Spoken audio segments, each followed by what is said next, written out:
Open your mind. The good doctor is in the house, the house, the house.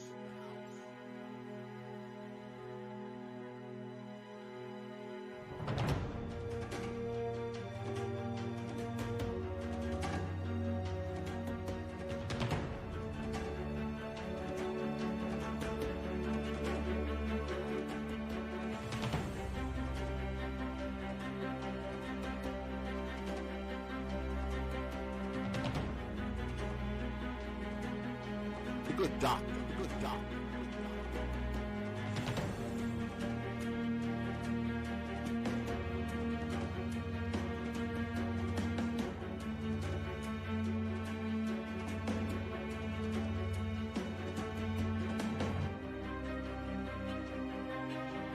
Open your mind.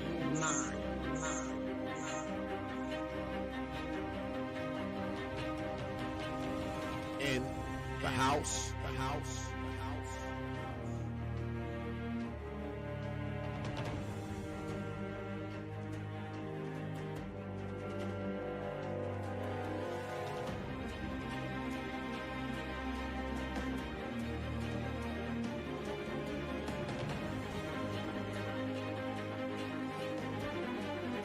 The good doctor in the house, the house, the house, the house, the house.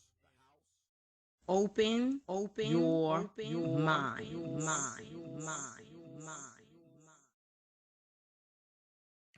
And we are back, peace, folks, and welcome back to another edition of the Proper Thought Series right here on the old T.P.O.T. YouTube page. I'm your host, X, of course, but you knew that already. That's why your black asses are here.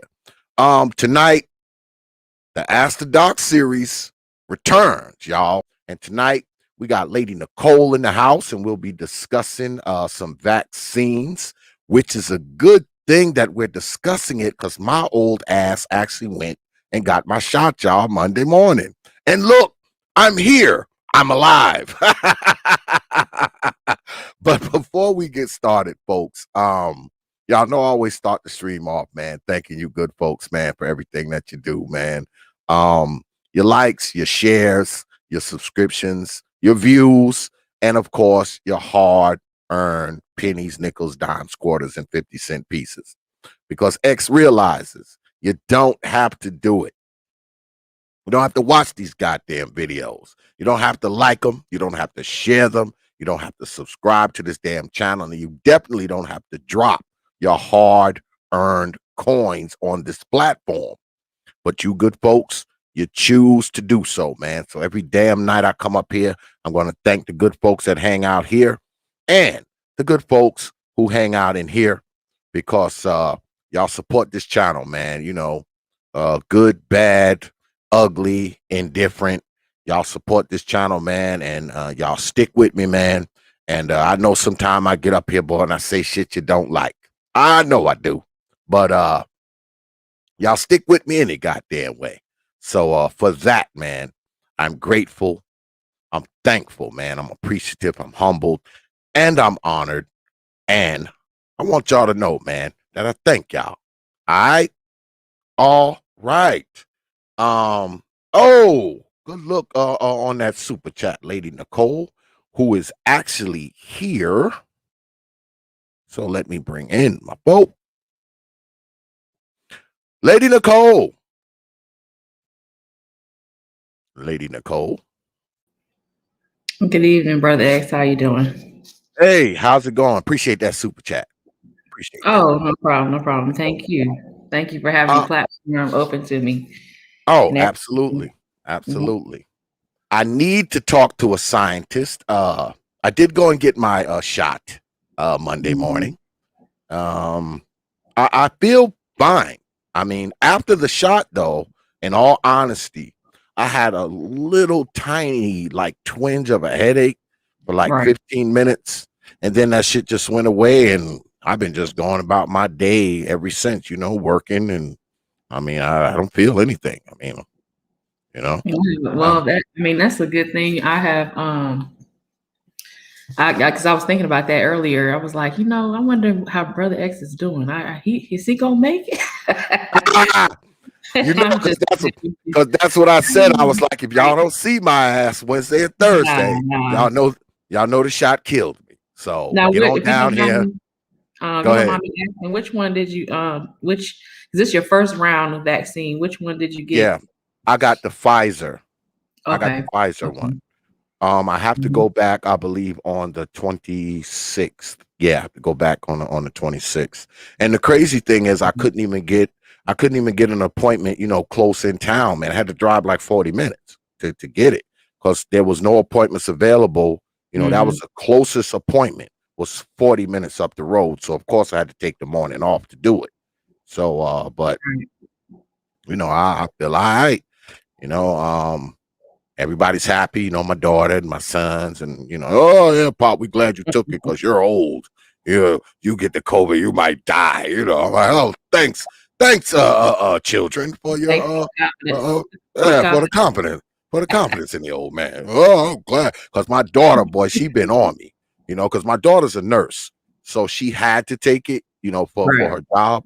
And she, oh, Dad, you should take it. You're old. If something happens, you get it. You may not survive it. Trying to scare me and shit. Like, just beat me in the head. There's some truth in that. I have seen, we still have military personnel in our hospitals and stuff. We still have a lot of older people who are just, they don't really keep them in line too long, which is good. I guess that's a good thing. You're not in line; they just bring you in. The people who are in line outside I'm talking about outside the ER. Okay. They are younger people. I would say like 40 and below, but the lines are still down the street. I'm talking about like the middle of the day because I have to go from one building to another, and I always pass the ER from my laboratory and going to another lab. I pass the ER, going different places, or even driving by. And the military's still there. It's not like just because they don't show it on CNN doesn't mean it's not still going on. They still have the tents. Okay. The tents up. We still have certain garages that we cannot use for consumer or standard citizen parking. So that the hospitals take it. The hospitals and a lot of the research facilities that are associated with hospitals, they're taking a hit economically on a lot of different levels. But I look at it the fact that people are getting the help that they need, and we know more about the virus. We know more about how the dosage that you're getting from the vaccine, that I think is kind of tweaked a little bit. That could be one reason why people have more confidence now in Pfizer, and like you didn't have any issues. However, depending on your diet, activity level, that makes a difference too. Like those are the things they're asking patients now, about your basic vitals, And if you going in there, you're over 50 and you lie about stuff, they're going to find out what's going on with you. It's the best to be honest. Honesty is the best policy when you're dealing with that. Because people think now that for some reason, people think like now it's warm or getting warmer, that just like last year, oh, well, the numbers are going to go down. Okay. No, that's not how viruses work, And I'm like, at this point, for me personally, I tell my family members and friends and associates and everything, you should be more, more vigilant about things, not complacent right now, because most people are becoming complacent. Yeah. You should be more vigilant, especially if you're an older person or you have older people around you, because it's not just one strain anymore, Yeah. But some people unfortunately have to see it to believe it. And I think with your daughter giving you information from her profession is very helpful. Yeah. She's been on me, boy. She's been Trust me. She's not lying to you. Dad, you better take that I'm not shot. trying to scare you. My dad says, "Are you trying to scare me?" I'm like, "No, if I could scare you, I wouldn't say nothing to you and then just, surprise you out of nowhere. Like that would be very scary. I said, no, I'm not trying to scare you. I'm just telling you what I see. Yeah. I'm not telling you what I heard. I'm not telling you what somebody told me, 3 months ago. I'm telling you what I see every day I'm there. Why you think I'm there 3 days a week and not every day? Yeah. I'm not, most of us are only supposed to be there 50% of the time.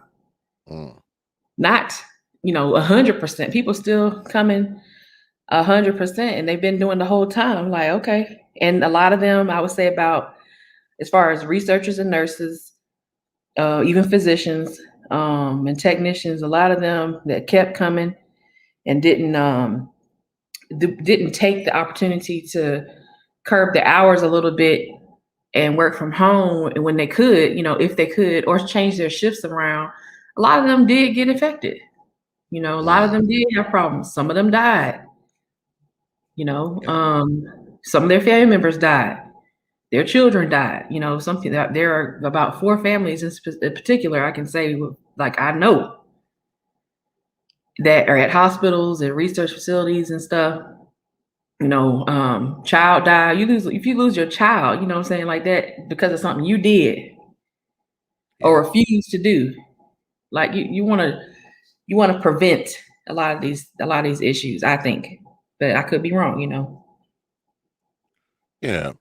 I mean, I'm out and about, and I do a lot of work, because we do a lot of mobile stuff, and some of our contract jobs are in other states.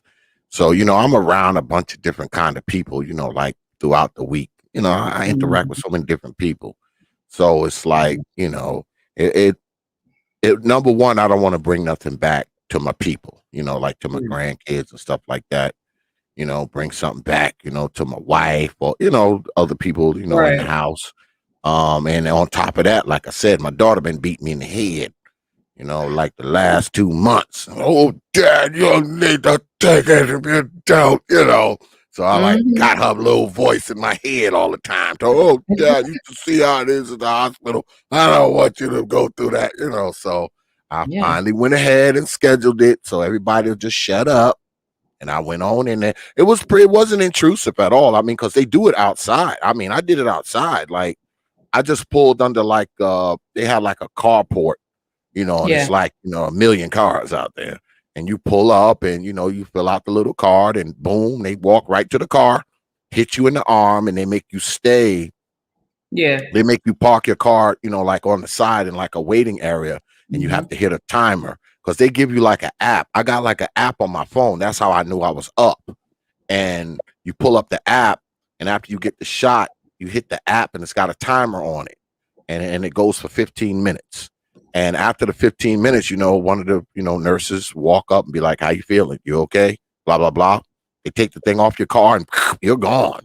So, I mean, it wasn't intrusive at all, Liability issues and stuff because not only because of your age, it's for several factors. Your age, the type of vaccine you got, probably the time of day you got it, like all those things come into account because like the age, like I know a friend who got the Pfizer, but she's like in her late 20s, and early on, they didn't make her stay 15 minutes. They were like, oh, go ahead. And she's a nurse. They were like, yeah, just go ahead. Drive off. She had like she said, worst migraine on down the road. She pulled off the road because she had such really bad headache, and for her it was headache and like the light, the sensitivity, to light, just very abruptly it occurred. And when you're driving in the day, you don't want to, have that sensitivity to light. Like she said, her eyes were watering really bad, so she pulled over. She called them right back. This is early on though. So they have definitely tried to mitigate a lot of the problems that they had early, especially with Pfizer, because it has gotten the most controversy and the most criticism. It's the most controversial vaccine, the most criticized vaccine. And because of social media, things are just immediate. As soon as something happens, everyone knows about it. There's no hiding the good or bad of that particular drug, because it is a drug. I just hope that like you're okay and everything, later on. Give it a few days to settle in. Also, if you have pain, because a lot of people are complaining about pain at the injection site. That's another thing to just keep an eye on, as far as the swelling that occurs at the injection site. Of course, you're going to have some pain at the injection site, but swelling, just keep an eye on that. Because my coworkers are like, I have coworkers that have taken every type of vaccine that they have out, and it's just randomized, and so I'm looking like only one person had some deleterious effects from the vaccine, some negative effects from the vaccine. He had Pfizer. He's asthmatic. He has asthma. He's about early 30s, asthma. He has issues with something else in his family. His mother told him after he got the vaccine, it was some heart issue he didn't even know about. And she's like, "Oh, we have a heart issue and all this," and he was like, "What?" And then he found out a couple months before he had the vaccine, he's pre-diabetic. He didn't even know. He got a full. That's one thing I want to suggest to people, if they can get a full workup, especially men, to get a full hormone panel, cholesterol panel, all the different panels that they do before getting the vaccine. I'm assuming you did because you're an older gentleman, and that's older people usually be good about that stuff. But because I'm sure you're like, I ain't about this shit. I'm not about it. I do. I go to the doctor. I haven't been, but I do make sure I'm in the doctor at least once a year now. Yes, that's something that I've been doing, and I'm in fairly good shape. I mean, I'm not in the best of shape, but I'm in fairly good shape. I work a pretty strenuous goddamn job. That helps, but that helps a lot. But I mean, I'm not a diabetic. I don't have hypertension or high blood pressure or anything like that. I don't really have, quote unquote, the normal old guy health problems. I just don't have them. I mean, I guess it's good genetics. But I'm here, and like I said, I haven't had any problems. Told you I had that little twinge of a headache, and it wasn't a heavy headache. It was like kind of just there, and it lasted about 20 minutes, and then it was over. And I've been just going on with my life ever since. I mean, the injection site, no swelling, no nothing. So, we'll see what happens when I go back on the 26th. I may go back on the 26th, get the shot, and have a heart attack underneath the carport. I don't know. No. I don't know. Once you get so far, so good. Yeah, you'll be fine. And then your the only issues, like, with my coworker, he had these pre-existing conditions. Only one of them he knew of. The other one would be a comorbidity. So after getting the first round of vaccine, he couldn't even come to work. He couldn't work. Wow. And so that's what I'm showing, a difference between him being in his early 30s and you being an older gentleman. It doesn't, like, age is the number one risk factor of the infection. When it comes to the vaccine, you're talking about something different. Talking about how your body's responding to this drug in your system. A drug is not the same as a virus. I can't get people to see that. A drug is not a virus. They have two different functions in your body. The time of the mechanism to occur or activating, on your system is different as well. Like for anyone getting the vaccine, anyone out there, like you just said, like he said as well, within 20 minutes, you have some response. That's a very, very fast response. And with him, after the second round, he had even worse symptoms. He had more like flu-like symptoms. And he had a asthma attack. It was not severe, but it was enough for him to need his inhaler, his rescue inhaler, and then to go to his doctor, or actually the ER, because he was like, I can't even wait to go to the doctor. I got to go now. We use a lot of different chemicals and powders and substances and reagents that he was not supposed to be exposed to. but he thought that after the first round of vaccine, I can just go back to work, after 2 weeks before taking the second round. Got the second round, didn't know, it's a coin toss, like whether it's going to cause bad problems or not. For him, unfortunately, it did. Luckily, he's the only person that had really bad side effects out of everyone else in my lab that got it. I'm the only person who has not been vaccinated. So my plan is to wait until after birth, after delivery, to be vaccinated, because I can't control, like I'm a control freak when it comes to this type of stuff. And if I can't control what's happening with myself and my daughter, then why am I going to risk that? I need to be able to have more, because I can easily just, not breastfeed her for a while. That's fine. I can store the breast milk and go for, and then get the vaccine, and then she has breast milk. She's fine. But I can't see myself just getting injected now. And if there's some issue, neurological issue, circulatory, I don't care if it's digestive, I don't care what it is. I can't see what's happening if it does happen. If I have a headache, like you said, 15 to 20 minutes after being vaccinated, does that mean that she has a headache that's more severe or less severe? She's an infant, well, not even an infant yet. She's in utero. So a baby in utero, highly sensitive, sensory, their sensations are, anything can be extremely annoying to them, or, very soothing to them. So a slight headache, you don't know what effect it has on the child that's not born yet. And so I think of that, and I'm like, it's best for me to do this afterwards so that I can at least have a baby to carry to the doctor. You know what I mean? Like have a baby to take in there, because there's only so much you can do with ultrasound and sonogram. This is a pregnancy. There's only so you can do. Scientifically, is it safe for pregnant women to be taking the vaccine? Is it safe scientifically to do it? Yeah, there are a lot of I would say no, but there are a lot of mixed messages out there from reputable sources, peer-reviewed articles and journals. Some of them say it's safe to take it. Some of them say it's not safe to take it. Like absolutely, there's nobody in the middle.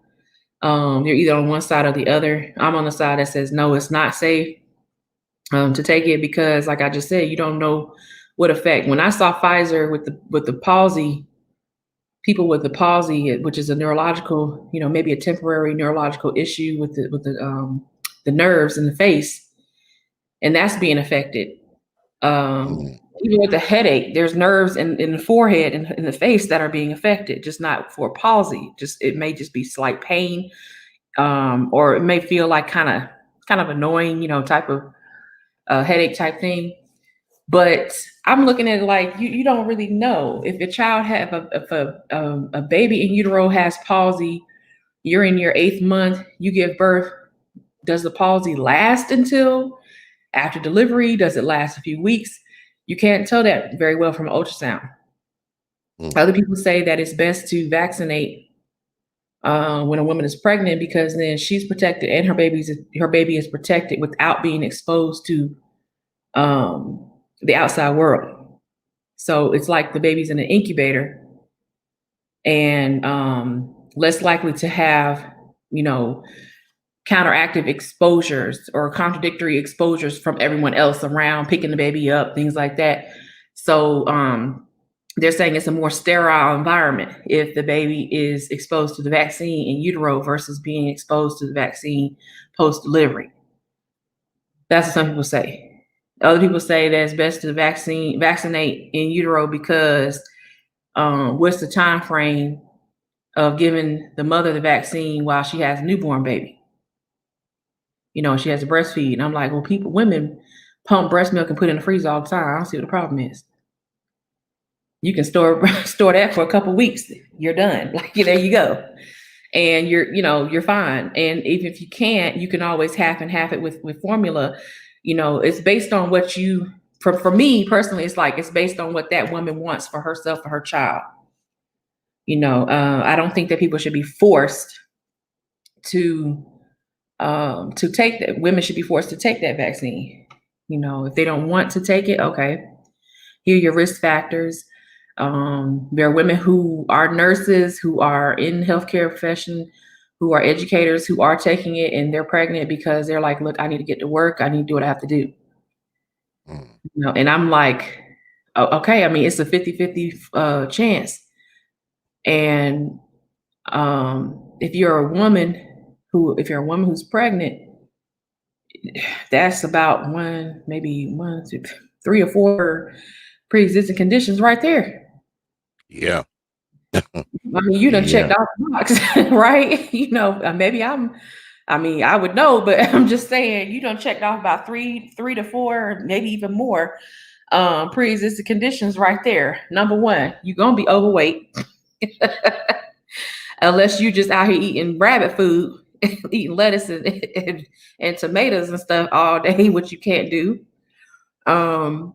You have a higher risk of you have a higher risk of having gestational diabetes. There was a woman who was talking about that one day with the vaccine. Blood pressure issues, with risk of preeclampsia. There's your blood pressure problems.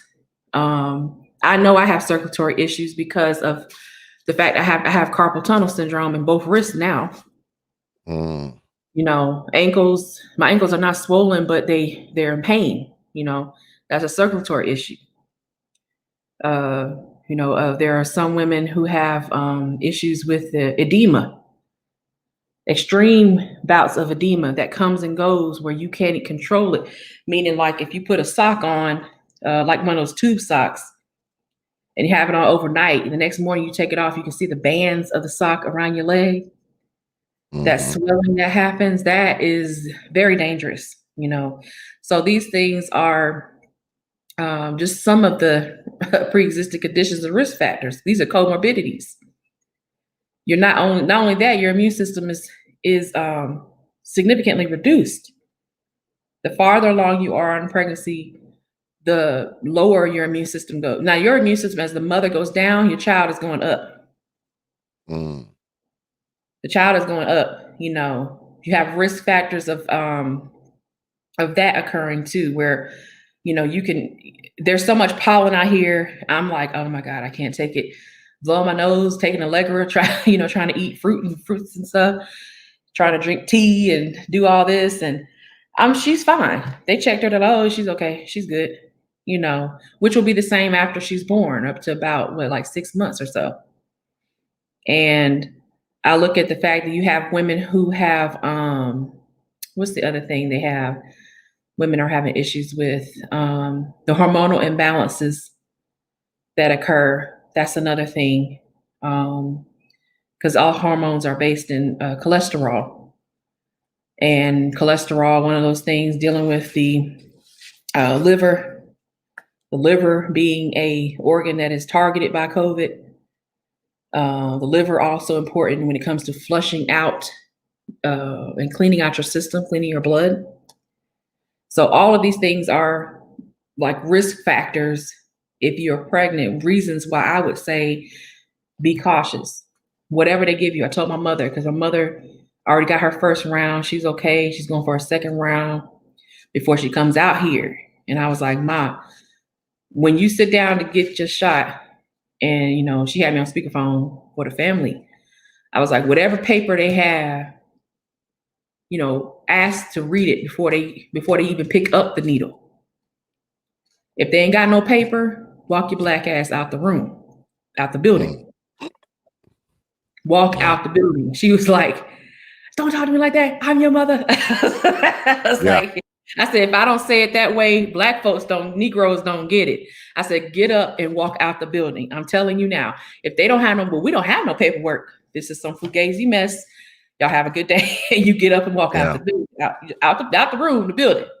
Get your car. Because they gave me a packet. You got a packet that was like this thick, and you read it and you do all that. Then you fill out the card, and then they let you, drive your car in there and all that kind of stuff. Well, let me ask you this. Mm-hmm.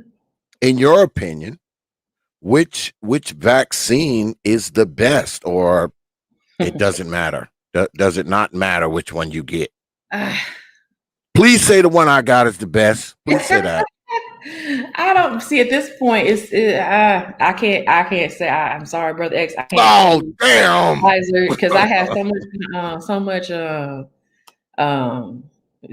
wouldn't say hate, but I have so much criticism for Pfizer. Like a lot of me and my colleagues. Oh, wait a damn minute, Lady Nikole. You trying to No. tell me I took the damn vaccine that you don't like? No, like you're gonna take it though, but you fine. You're all right. I think the thing is with Pfizer was the problem we had with it as scientists was it was a novel vaccine. That was the issue. It was a type of vaccine that I would have made. I would have probably made and gotten money for a grant to use. Mm-hmm. You know, because it's that novel, it's that cutting edge. But you're dealing with the virus. I had to sit and think about it. I was like, you're dealing with the virus that is also novel. So and they've tried using using vaccines that were standard, that were more traditional. They weren't working. Back in this was like March 2020, early March 2020, when physicians were coming to our labs, taking equipment out our laboratories, vortexers and mixers and all types of equipment they still ain't brought that shit back either. I want to just mention that. They still ain't brought it back, but they were taking all kinds of heavy equipment where they had to have a cart, to roll this stuff out. And they were like, I asked them, I said, hold up. They got scrubs on. These are, green scrub physicians. I said, hey, so have you guys tried like UV? Have you tried like different things to break down the DNA? They said, oh, we tried that, didn't work. I said, oh, okay, you have a good one. Like, I was like, the hell? That right there let me know. Anybody who understands how how DNA, RNA work, if you have a DNA-based virus and use UV ultraviolet light on it, it will break the hydrogen bonds. It'll break the strands, the double-stranded helix of the DNA. That DNA piece falls apart and it cannot be repaired. It will not be repaired because the machinery of the DNA that's needed to repair that broken piece, you have a double bond break, double strand break. It can't do anything. It just disintegrates. When you have an RNA-based virus, or mostly RNA-based virus, which would be a retrovirus, which is what coronavirus is, or HIV, Ebola, things like that, you can hit it with UV all you want to. It's still going to be effective, and it might grow faster. It might mutate faster because UV has the ability to mutate genes as well. And so I look at that and I'm like, okay, you're going to need some kind of like crazy treatment, which we saw the treatments that they had lined up for it. You're going to also need like a brand new type of vaccine. They did. Nobody was expecting them to have an mRNA vaccine. And so the mRNA vaccine, very fast acting. The main issue, because there's a lot of controversy about Pfizer, and I'm like, it is what it is. The main issue I have with Pfizer is the longevity of the vaccine in the system. You take one shot, 3 weeks later, whatever, you take another shot, that lasts you, 3 to 6 months. That's it? That's all yeah, I have? I'm just asking myself, thinking aloud, like 3 to 6 months, because I've seen different reports. And I'm wondering, like, if that's the case, okay, I have an issue with that longevity of it. And I've asked other people who are virologists. I've asked people who are bacteriologists who deal with bacteriophages and stuff, viruses that only infect bacteria, because bacteria are cells that grow and multiply very quickly, much faster than ours, right? And I was like, what do you think about Pfizer? And they were like, why are you asking me? I was like, because you deal with viruses all the time. And they were like, man, I wouldn't have designed a vaccine that you have to take twice. You have to have the boosters and all this stuff. And I said, well, it may actually later on, long term, because I don't want people to be discouraged to, take it or make a decision for themselves. But long term, it may be fine because you can always go back and tweak an mRNA vaccine better or faster than you can an adenovirus-based vaccine. So all the vaccines we've had before, H1N1, all these different vaccines that you have out here, polio, most of them were adenovirus vaccines. That's like a traditional vaccine, DNA-based, that you take, very long lifespan. I mentioned before, my mother had polio vaccine decades ago, as most people did at that time. She still has a titer of that in her blood. And that was 2020. When she went, and she was like, what? They said, yeah, you still have the titer of polio vaccine. That's a strong vaccine to last decades. Yeah. Her body has changed and she's had kids and everything, and it's still there. It's not going anywhere. This one, you may have to tweak it again and get it again, perhaps like end of this year or next year. I'm just saying, don't be surprised. So in 6 months, I have to get another one. I have to go back. I'm just picking that number out of the air. I really don't know myself, because there's so many different conflicting reports from scientists that are arguing with each other right now. Basically trying to figure this stuff out on the fly as they're going. And I'm trying to see, okay, the average number they've given is 6 months. So I'm like right in the middle. But if you have to take it again, like at the end of this year, or take it again the same time next year, April 2021, then at that point you would be getting, in my estimation, you'd be getting the vaccine that will match the mutations at that time. Okay. It's hard to make an adenovirus that matches mutations in real time. You can do that with the mRNA vaccine. It's simple. It's pretty simple. You change around the open reading frame area of that particular vaccine. You just change around some nucleotides, and it will only see for those nucleotides, and that's it. Or you can add things in. You can do pretty much what you want. And I hope people are like not getting confused, but you can, if you have 20 mutations right now and you got vaccinated and you have coverage for 15 out of the 20, you're better than somebody who has zero coverage. Yeah. Next year, you might have 25 mutations. So you have 5 more mutations. You get coverage for 23 out of 25. You see what I'm saying? So you're building building the protection against these mutations as you go. They can't give you the same thing they gave you this year, next year. That would not make sense, because we already know, based on what's going on in Europe right now, in France, different places in Europe, mutations are getting worse. So you have now, not only do you have mutations, but you have splicing of mutations, meaning that you take a long piece of French bread, cut it in half. If you count those 2 halves as entities, that's 2 mutations. They are 50% of the whole. They don't have the same function, but they can still do something, right? You cut one of the halves into 8 pieces. Those are splices. Those are splice variants of the whole. Each of those 8 pieces has something similar, something in common with the original whole piece of French bread, but it can't, it's hard to stand on its own. So it needs more proteins to help it be functional. Now take the other half a piece of French bread, cut that into 28 pieces. You see, you're losing functionality as you cut it into smaller and smaller pieces. But with anything dealing with genetics, every entity dealing with genetics, from DNA to RNA to protein, they want to survive. They want to replicate themselves. I know it sounds strange. I'm giving them anthropomorphic type of qualities, but it's the truth. Any piece of genetic material wants to be replicated.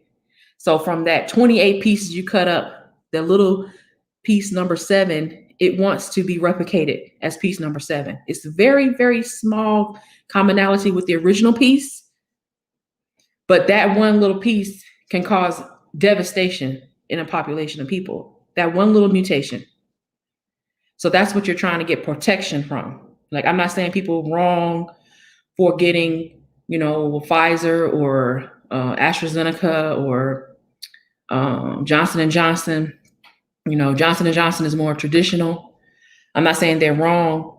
I'm just saying that, I hope that we can be more aware of the differences, how these things work, and look in long term of how this is going to continue. Because I don't think this is going anywhere anytime soon. We're still going to be here. Let's see, this is 2021. By the end of this year, you're going to have a lot of trials finishing up.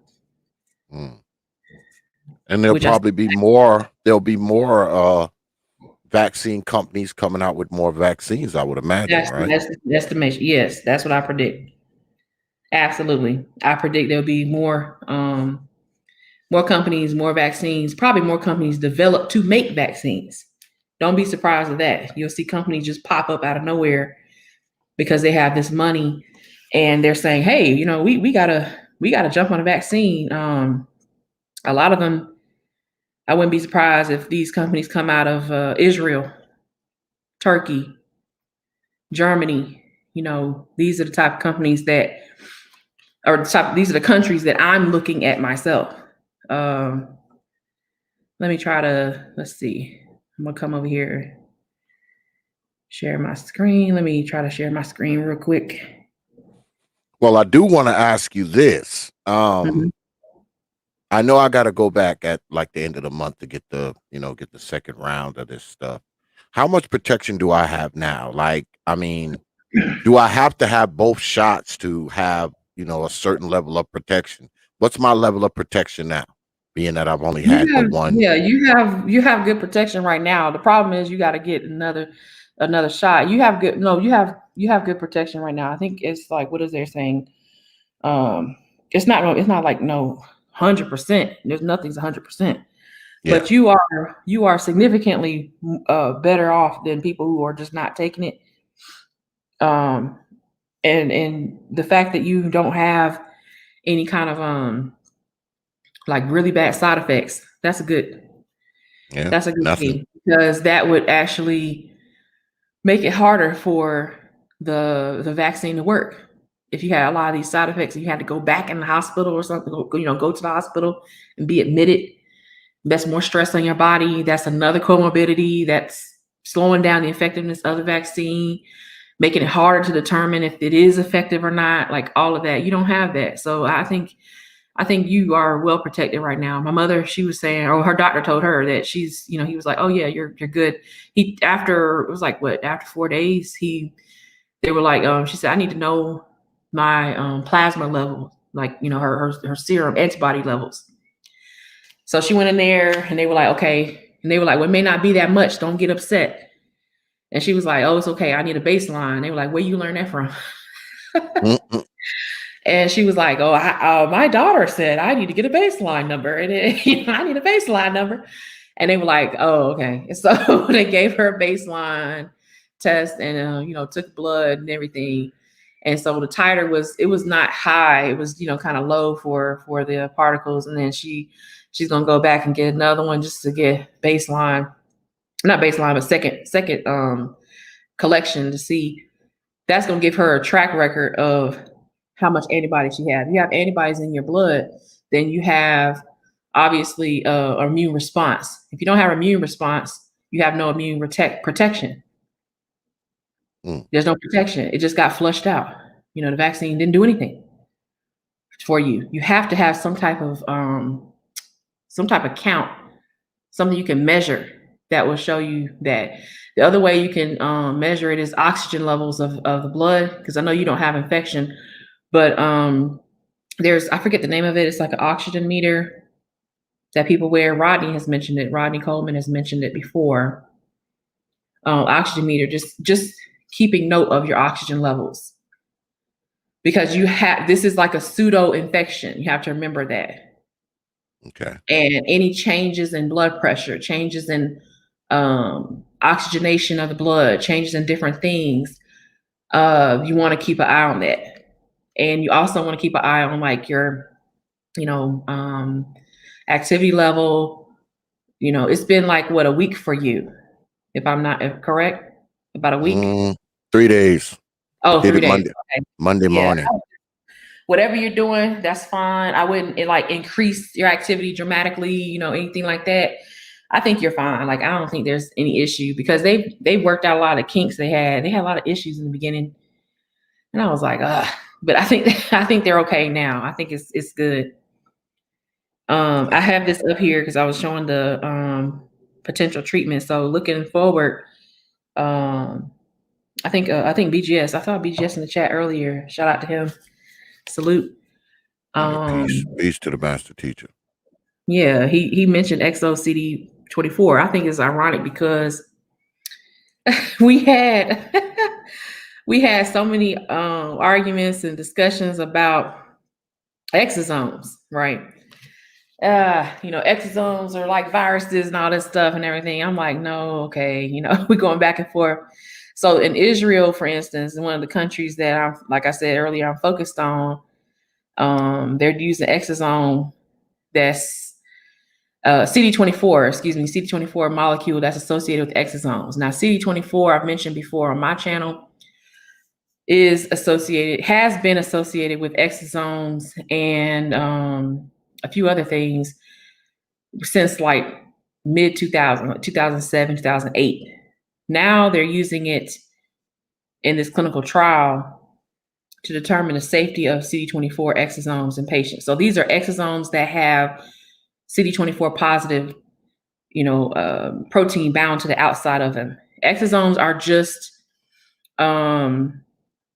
like small vesicles that the cell spits out in order to have some type of communication with each other. Like they're like little taxis. So they may be filled with proteins. They may be filled with enzymes, you know, lipids, things like that. And this is just a cartoon image of like the cell, these exosomes coming out, little vesicles that bleb out. And there are several papers on this. Dolores DeVizio is a person who does a lot of research on this particular topic. They not only look at it, oh, that picture was important, actually. Let me go back up there. So they actually have looked at it, exosomes, in terms of the size, as you can see here, the number of exosomes or vesicles, and the different shapes. They've categorized them based on size, number, and shape, because certain cells, like cancer cells, spit out more exosomes than others. And so what you're talking about with this clinical trial is using exosomes that have CD24 attached to them as a treatment, and they're using it as this drug. Because people are saying, oh, there's no drugs for coronavirus. Well, that's not necessarily true because they're already in phase 1 right here. The condition is SARS-CoV-2, NCOV-19, as it's also known. The drug XO CD24 phase 1. And so what all they're going to do is give people this particular drug. They have 35 participants, so it's a very small, open label clinical trial, and you can see their study completion date is estimated. It was supposed to be March 25th, but they did not finish at that date, so it's still going on. They have these two different groups, or arms, excuse me. They have the arms here, they have the intervention treatment here. They're given this many exosomes per 2 milliliters of saline, which is not that much when you compare it to your body. But it is enough to hopefully cause some type of immune response. And then there was another drug that I was looking at, a TXA 127. Let me see if I can find it real quick. I'm trying to run through these kind of fast. So do you predict a quote unquote I don't want to say cure. I know you PhDs don't like saying cure, but No. treatment. Yeah. Do you predict a treatment for people who have contracted the virus? Will they be able to go into the hospital and get some type of treatment to keep them from dying? That's what these labs are trying to do.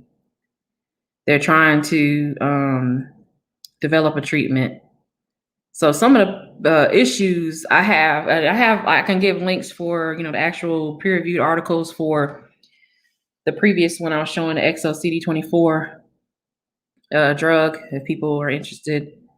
This is another one. I'm showing the trials because everybody wants to talk about, I'm not showing no YouTube videos. And I'm not showing little things that like a CNN article, which is not little, but a CNN article is not a peer-reviewed article. Okay. I'm showing a trial because in order to have a trial, you have to have peer-reviewed articles based on this. So this drug is TXA-127. It's based on angiotensin 1 through 7. And they've updated it. Let's see, last time updated April 2nd, very recent. It's being sponsored by Columbia, so New York, Constant Therapeutics. And this is their setup. This is a phase 2 trial. So they've already gone through phase 1. They already know that TXA-127 is a safe drug.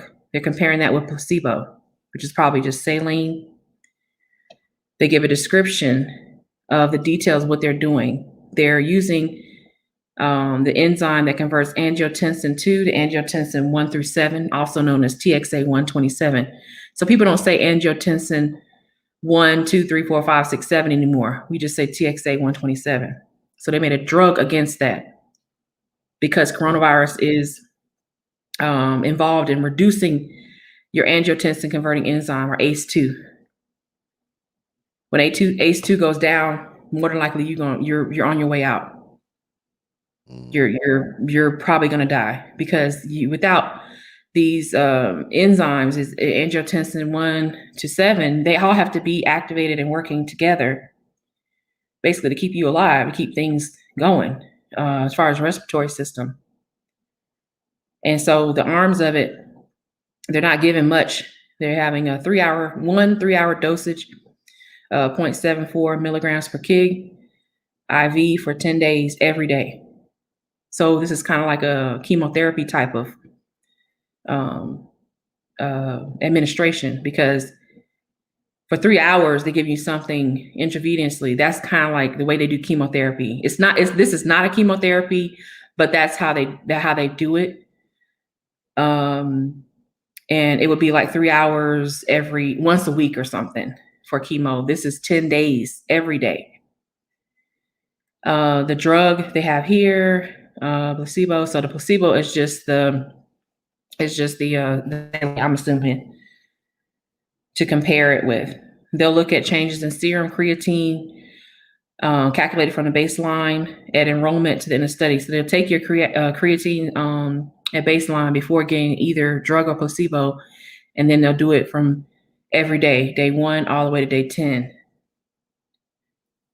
And then the secondary outcome they have listed here: differences in oxygen requirements, blood inflammatory markers, different patients that will need vasopressors, and those that are needing dialysis, even change in number of deceased participants. So they're already assuming that people will probably die because people who have these issues with ACE2, they have multiple organs that fail: heart, lung, liver. And then later on, kidneys, spleen, brain, things like that things just start shutting down from top to bottom. The brain sometimes is like last or not noticeable, but this is for severe COVID-19. So the drug that was XOCD24 is for like a moderate or early stage COVID. This one is for severe, because this drug is extremely selective and specific for, thank you for letting me share my screen, but it's extremely selective and specific for angiotensin, those angiotensin proteins. It does not bind to anything else. If you have angiotensin there and you want to induce, production of more angiotensin in lieu of having that COVID infection, then that is a drug you want to use. And I just noticed that they have these two trials in Israel. They just happen to have them in Israel, the ideas of them anyway.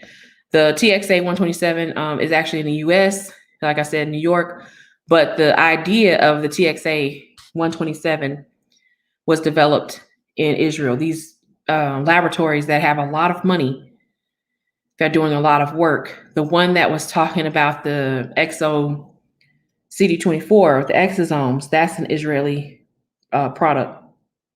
So I do anticipate that there will be more drugs, more companies developed, and getting, government grants and assistance so that they can continue their work. Because getting a government grant to not to develop your drug, but to to shore up your research so that you can prevent criticism. That's where the government comes in. They don't really come in when it's like, I want to discover something. Like, nobody cares. Kick rocks. Like, that's pretty much what they're gonna tell you. Because you have discovery-based medicine or science, and you have hypothesis-based science. You're not gonna get anywhere in this country if it depends on the organization. But if it's an NGO, you might get somewhere with them if they have the money, But usually, if you're going through a government contract, you need to have hypothesis-driven research. You can't come to us with no ET type of, I have a huge discovery and 10,000 gigawatts of power and all. You better sit down somewhere. Like, nobody want to hear that. Where your data? Like, that's what they're going to ask you. Where is your data? I'm talking about a packet of data, a 1-inch thick packet of data. We need to see it. Where's your patents? Where's your licenses and trademarks? You know what I mean? Like, they will ask you why you didn't patent this yet if it's so important to the general audience, general public, laymen out there. Why you didn't do a clinical trial? Where's your drug? Why you didn't develop a drug? These are the questions they're gonna ask you. If you don't have nothing, they're gonna sit you down. They're not gonna give you any money. You have to have hypothesis-driven research that makes sense. And I'm just saying, from the trials I was just showing, they do have hypothesis-driven research, and that makes sense if you're going to develop a company. I personally would not develop a company based on one drug. I would develop about 10 drugs and then start a company and put out one at a time. That's what I would do. I would do 10 drugs consecutively. Do you think it was too soon, Lady Nikole? Because I know, I'm not a scientist like you, but I know it takes a while, to develop, vaccines and treatments. And it just seems like that's what made me kind of apprehensive, before I eventually took the shot. It just seems like it happened so fast. Like, bam, with the snap of a finger, now 3 companies got a damn vaccine out. So do you think it was too soon, scientifically? Yes. You deal with this kind of stuff. I do, because when I did my videos about it, I remember I did videos about it saying it's very soon, these are the dates. That's why I always, when I show something about clinical trials, I like to show the dates when they estimate completion.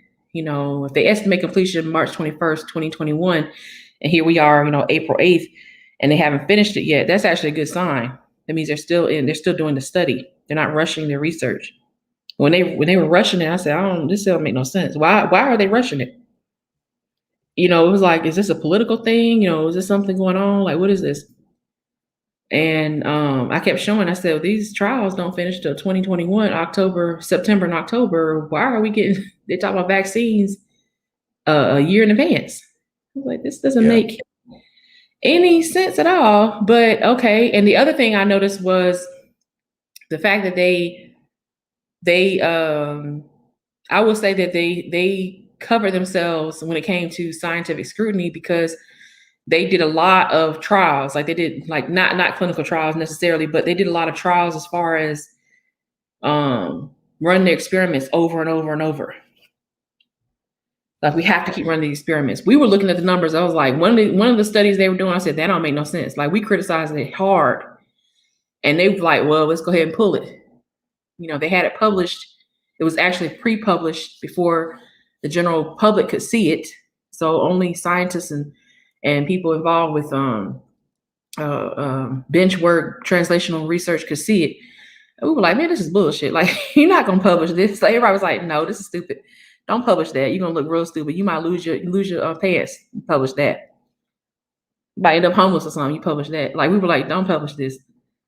You can't have a 17% success rate and you acting like it's the bee's knees or something. No, we basically were telling them, like, sit your ass down. Like, you can't go nowhere with that. And so the ones that actually made it out, you have to understand how many projects and trials will never see the light of day. You know, I'm sure it's not just in the dozens worldwide that will never see the light of day. They're like, we will never show this to the public. And I understand why they rushed it. They have to think about our administration at that time too. I think that has something to do with it, but I'll stop right there. You were saying something next?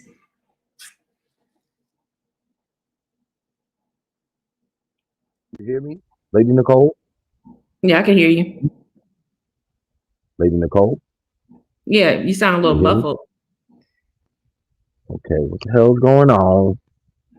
I don't know. It's like a little muffled. Technical difficulties in the control room. Please stand by, folks. We're experiencing technical difficulties in the control room. I don't know what the hell's going on.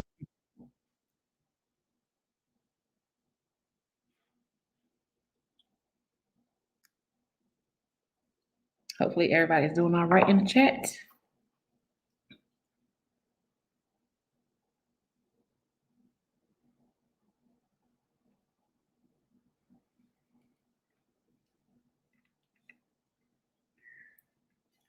Well, X is having some technical difficulties. Anyone has any questions or? Can you hear me now?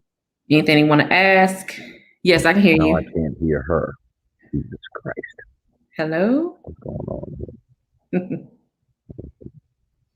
Anyone has any questions they want to ask, you need to send it through chat or Cash App right now while we waiting. I don't know what's happening. I can't hear Lady Nikole. Can you hear me all right? I see my vision. I guess my phone is working.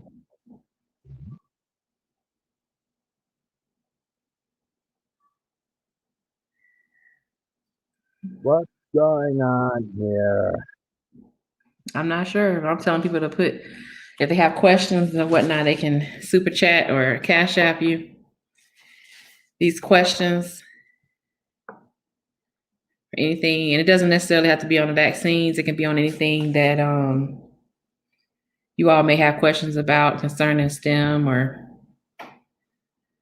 molecular biology. I know I saw Charles Faulkner in the chat earlier. No, I do not have your super serum ready. Can you hear me now, Lady Nikole? Yes, sir, I can hear you. Okay, I can hear you too. I don't know what the hell was going on, y'all. Some bullshit happened. I don't know what the hell was going on. But do you think there were, well, I'm pretty sure there probably were quite a few companies who had developed, you know, all these kind of vaccines, and they made their way right to the cutting room floor, right? They never made it because they weren't good enough or they weren't safe enough, or right? Mm-hmm. A lot of them, they didn't make it, and you'll never know the name of them or anything. They just never made it, and they have people who've probably been vowed to secrecy and never tell about the vaccine they were working on and all this stuff, or they quit their job and went work somewhere else where it was more lucrative because that company is probably gone now.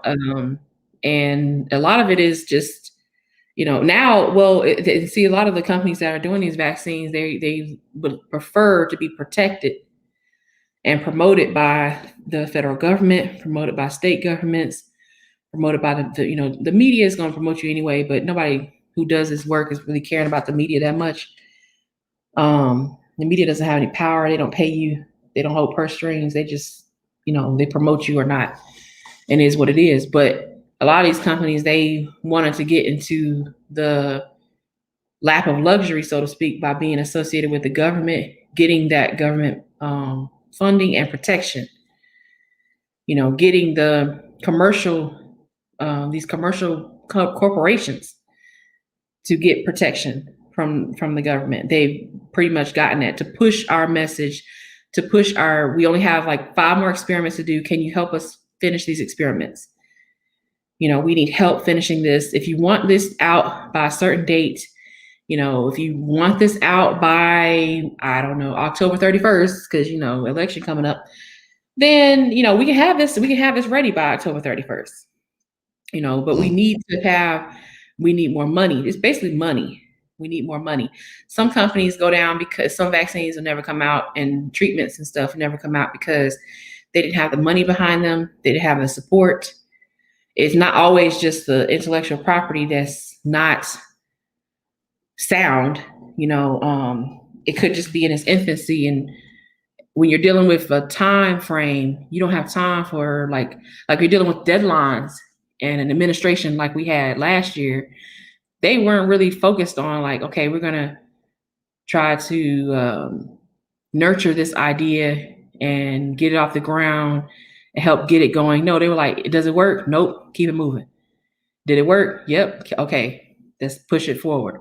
Let's get it to a point where it has a higher percentage of accuracy. Okay. At least more accuracy. A lot of them, the ones that were just like, well, we're just starting. We're just trying. Some of them, I'm sure, made excuses like, well, we don't really know the sequence. That's a lie. The sequence has been out since end of January last year. The sequence of the virus itself, so we don't have a sequence. Well, we don't have this. We don't have that. Okay. Y'all lying. And that lack of integrity like that will get you shut down permanently, especially in this type of competitive environment when it comes to science. Like, you can't just be out here saying like, well, we didn't know. Well, ignorance is no excuse of the law, and definitely is no excuse of not being up to date on this stuff. Like, you have to know. And a lot of people, I know there's people in the chat that's like, main thing I get, it's funny, main thing I get from Black people is, well, I'm not going to take it, and I don't care what anybody says. I'm like, okay, all right, that's your choice. That's cool. And what I get from everybody else, like white, Hispanic, Latino, like, I don't know what they call themselves now, Latino, Hispanic, Latinx, something. What do they call Latinx? I don't know. I don't know. I mean, I'm lost. I asked somebody I know that's Latino. I'm like, what do y'all like calling yourself? He was like, oh man, I like you to call me Jim. His name. Right. But so I mean, are you ready to take some questions? Are you ready to field some questions, Lady Nikole? Sure. I was just gonna say that. I was just gonna say quickly that everybody else who's not Black, a lot of them will say that well, I don't have a problem with the vaccine because my family, my kids, my abuelita, my grandma, my grandfather, my job, they say everything pertaining to family, and then the job is last. I noticed that. I've noticed that even with my colleagues. The job is last. They're like, man, fuck this job. Like that's the sentiment I get from them. Forget this job. Like I can get another job later. But with Black people, it's like, I ain't doing it. No. I'm like, but they will, but you have to be able to read and see, okay, does this make sense? I don't understand it. Let me try to find knowledge. Let me try to crack open some information and, better educate myself on this. That's all I ask is with our people, is just to not be so close-minded on things. Okay. Well, Squeaky G says, what is a safe timeline for getting vaccinated for those of us being extra cautious? A safe timeline getting vaccinated. Oh, safe timeline? I'm not sure how to answer that. Because I'm being extra cautious. I think it's just based on like what your situation is. Like, I would like, I think maybe they're trying to ask, like, how long should you wait it out? before getting it. Because if you're being extra cautious, you're basically waiting it out, right? I don't know. Like that's a good question. It's really based on based on your lifestyle, based on what you do for a living. Like for most people, I would say like if you're going out more than 50% of the time, you might want to consider, vaccine. And you might, like my mother, she chose her vaccine. She didn't just get whatever they gave her. School district was going to give everybody Pfizer. She actually chose Moderna. She's like, I'm choosing Moderna because those are the only two that were offered in her county in South Carolina. So she said, I'm getting Moderna. Luckily, interestingly for her, the slots were all open for Moderna, where she has to go get it. It's far away. It's like about almost an hour out of the way. But she's like, shoot, I'll go ahead and get it done, and that was her choice. If you're inside most of the time, I mean, the pressure to get it is probably less on you. I'm not saying not to get it, but the pressure is just not there for you to get it. I would hold out, if you see that necessary, because you're not as exposed to people. like for instance, myself, I can't get it obviously, but I'll get it later. And but if you put it off, they haven't it's not mandatory. That's my point. It's not like you can't go anywhere if you don't have your vaccine. You need your vaccine ID card and all this. That's not gonna happen in a liberal country like this. They ain't gonna do that. So that I would say don't worry about that happening, that conspiracy that's out there. Like you have to have a stamp on your hand and stuff.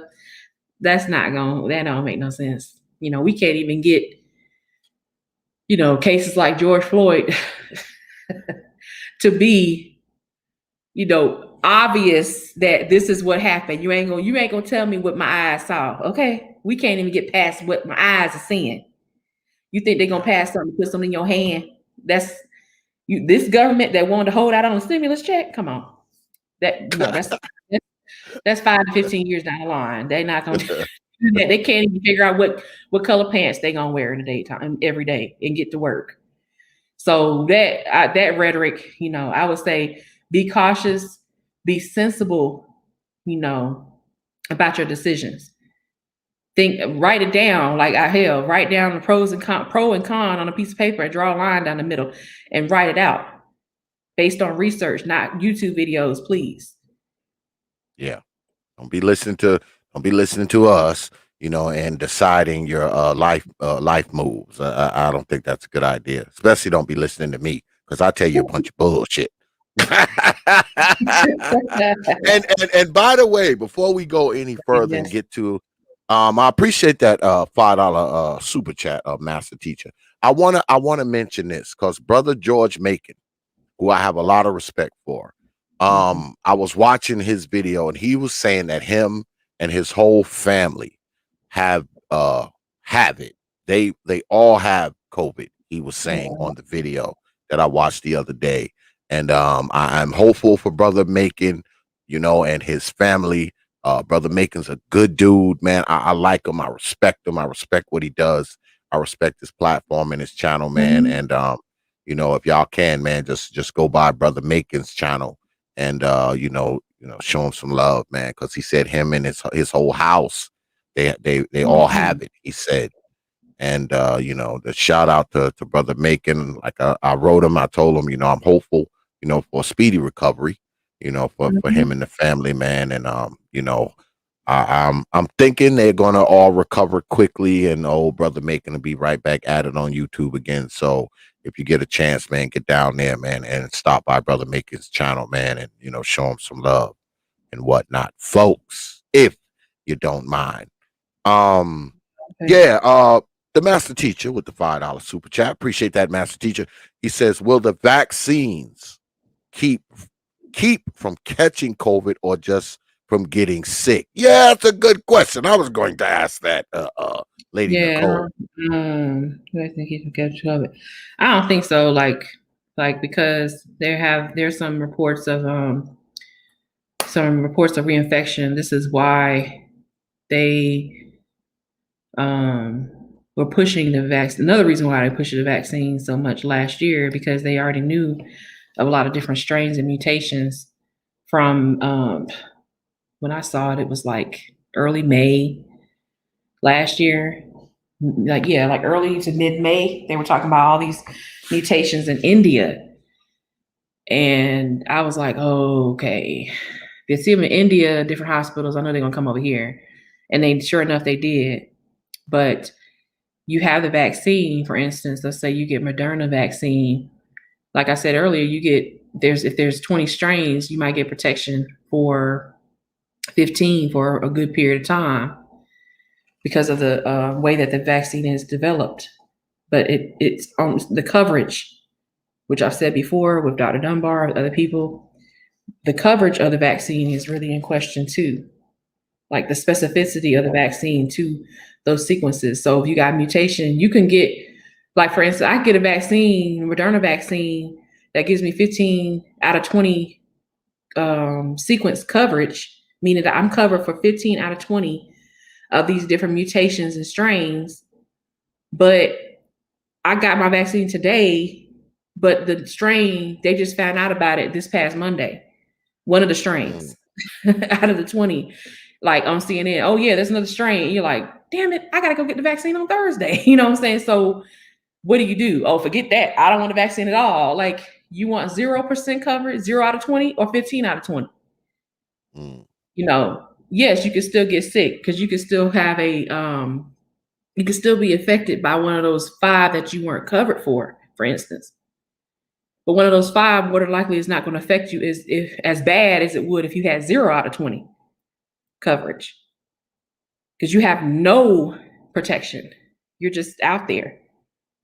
And he's asking, is it going to keep you from catching COVID or just from getting sick? That's a question that a lot of people are having now because we're going into springtime with people's allergies, and they're not sure how that vaccine is going to, which it normally wouldn't have an effect on you. But with allergies, you have induction and you have a lot of cycling of the histine or histidine, you know, and they talk about antihistamines and things like that, where it's usually induced by certain amino acids like histidine, lysine, some of these amino acids that can trigger these problems. So when you're taking an allergy medication, that's an immune suppressant. So if you take an immune suppressant, some people have to get shots, you know, at the doctor. You have a vaccine that's suppressing your immune system shortly. You have allergies, you're sick, you're taking another immune suppressant. So that those two together is still something people are looking at. Infectious and allergy, you know, disease, people are looking at that. I don't think it'll have a significant role in reducing the effectiveness of the vaccine, but it's still something to think about, still something to look at, because you're still technically, even if you don't have allergic reaction to pollen or anything out there or dust or anything, you still have an immune suppressant with the vaccine. The doubling it up is not helping you, but it is still, like I said, it's something you have to think about, and it's really on a individual basis. So, and then later on, if you're talking about getting sick from the flu, that's another question that people have, because, you know, before we know it, you snap your fingers and we will be in flu season again, right? Yeah. And so when we're in flu season, that's going to be the time a lot of the other vaccines are wrapping up the trials are wrapping up that should have been waited on last year. You know, they've been on the books for a while, and that's going to be a problem. Like, I don't know how they're going to do that, because at that point, some people are going to probably be recommended to get another round of vaccine if necessary, based on the mutations, based on the numbers of infections going up. So I think by then they wouldn't have to tweak the flu vaccine, but the combination of both vaccines in your system, that's the question. It's just something to keep in mind as well. They'll start talking about it around probably August, end of July, August, September. They'll start talking about it then, as they usually do. They start talking about flu around August, September. You know, around Labor Day is when they really start pushing. Like, you won't see it every day on the news. You'll see it like if you watch news early in the morning, because that's when old people and, you know, people going to work watch the news. They'll have like a 2-minute little blurb about, oh, you know, flu vaccine. Make sure you get your, you know, coming up on flu season. You know, all that kind of stuff. And you know, show a couple of clips of people getting the flu shots and all this everything. That's when you really need to start thinking about, okay, the combination of those two could be a problem. I would talk to my physician too about that. What do you think about that? Because I'm not a MD, but just from my perspective, that's something I want to know. Like, I need some studies on it. Like, I would say I need some studies on this, man. Like, what's the deal? Yeah. Squeaky G with the $5 super chat. Appreciate that, brother Squeaky. He says, thank you for the response, Lady Nikole. If y'all have questions, because this is called Ask the Doc. So you have questions, man, shoot them up. Now's the time. I got Lady Nikole here. So now's the time to ask those, you know, those scientific questions, you know, that y'all always be asking folks who ain't qualified to answer them. You actually have someone qualified to answer them here tonight. So tonight would be a good night to go ahead and shoot those questions up. It's always funny to me. People don't show up when I have like streams and stuff, and the trolls show up and bother you, bother BGS and different people, but they don't ever show up.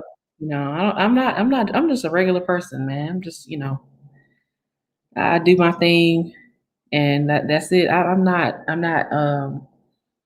like a superhuman or nothing like by any means, you know. I just do what I do, like anybody would. But they never show up though. I shouldn't say never. They rarely show up. They're just like, oh my God, I don't know what to do. Instead of showing up, you know, when you have people like yourself, you know, I bring someone like you up here, you know, Dr. Yaya, Dr. Dunbar, you know, multiple doctors have been on here. And what these people will do, instead of coming up and asking, you know, the questions that, you know, they think should have been asked, or, you know, try to get a different response from a question that's been asked, what they'll do is go back to their freaking channel and be like, oh, well, you know, they were up there and they said this, that, and the other thing, you know, instead of just bringing their black asses on when the person's there. That's what I don't get. Like, I mean, I'm not gonna watch your video. Like, well, I'll watch your video and you're talking about something scientific, and I go ahead and screenshot your video and bring it back to my channel and be like, look here, she didn't talk about X, Y, and Z, as opposed to just being there, you know, and ask you about X, Y, and Z while I'm there. Like, it's like the stupidest of things, you know, but this is YouTube, and YouTube is full of YouTube Negroes. So sometimes YouTube and Negroes is a very bad combination. Yeah, it's a very bad combination sometimes. Me and YouTube may be a bad combination. I don't know. But yeah. I mean, you know, if I'm going to have an issue with you, I'm going to bring it to your channel. I'm going to bring it to you and ask you about X, Y, and Z, as opposed to the taking and copying and pasting your video and playing the shit. And now I'm talking about, you know, how much it failed, because obviously if I'm copying and pasting it, that means I was watching it. That means I was aware of it. That means, you know, I was there, whatever. You know, I had plenty of time to address whatever I'm addressing now, you know, but I guess they like to bring shit to the safety of their own home. You know, I guess that's the best way to do it. I don't know. I don't have a lot of issues with people's stuff, because the people I have issues with, I don't watch their shit. All right. If I have issues with you, I don't watch your stuff.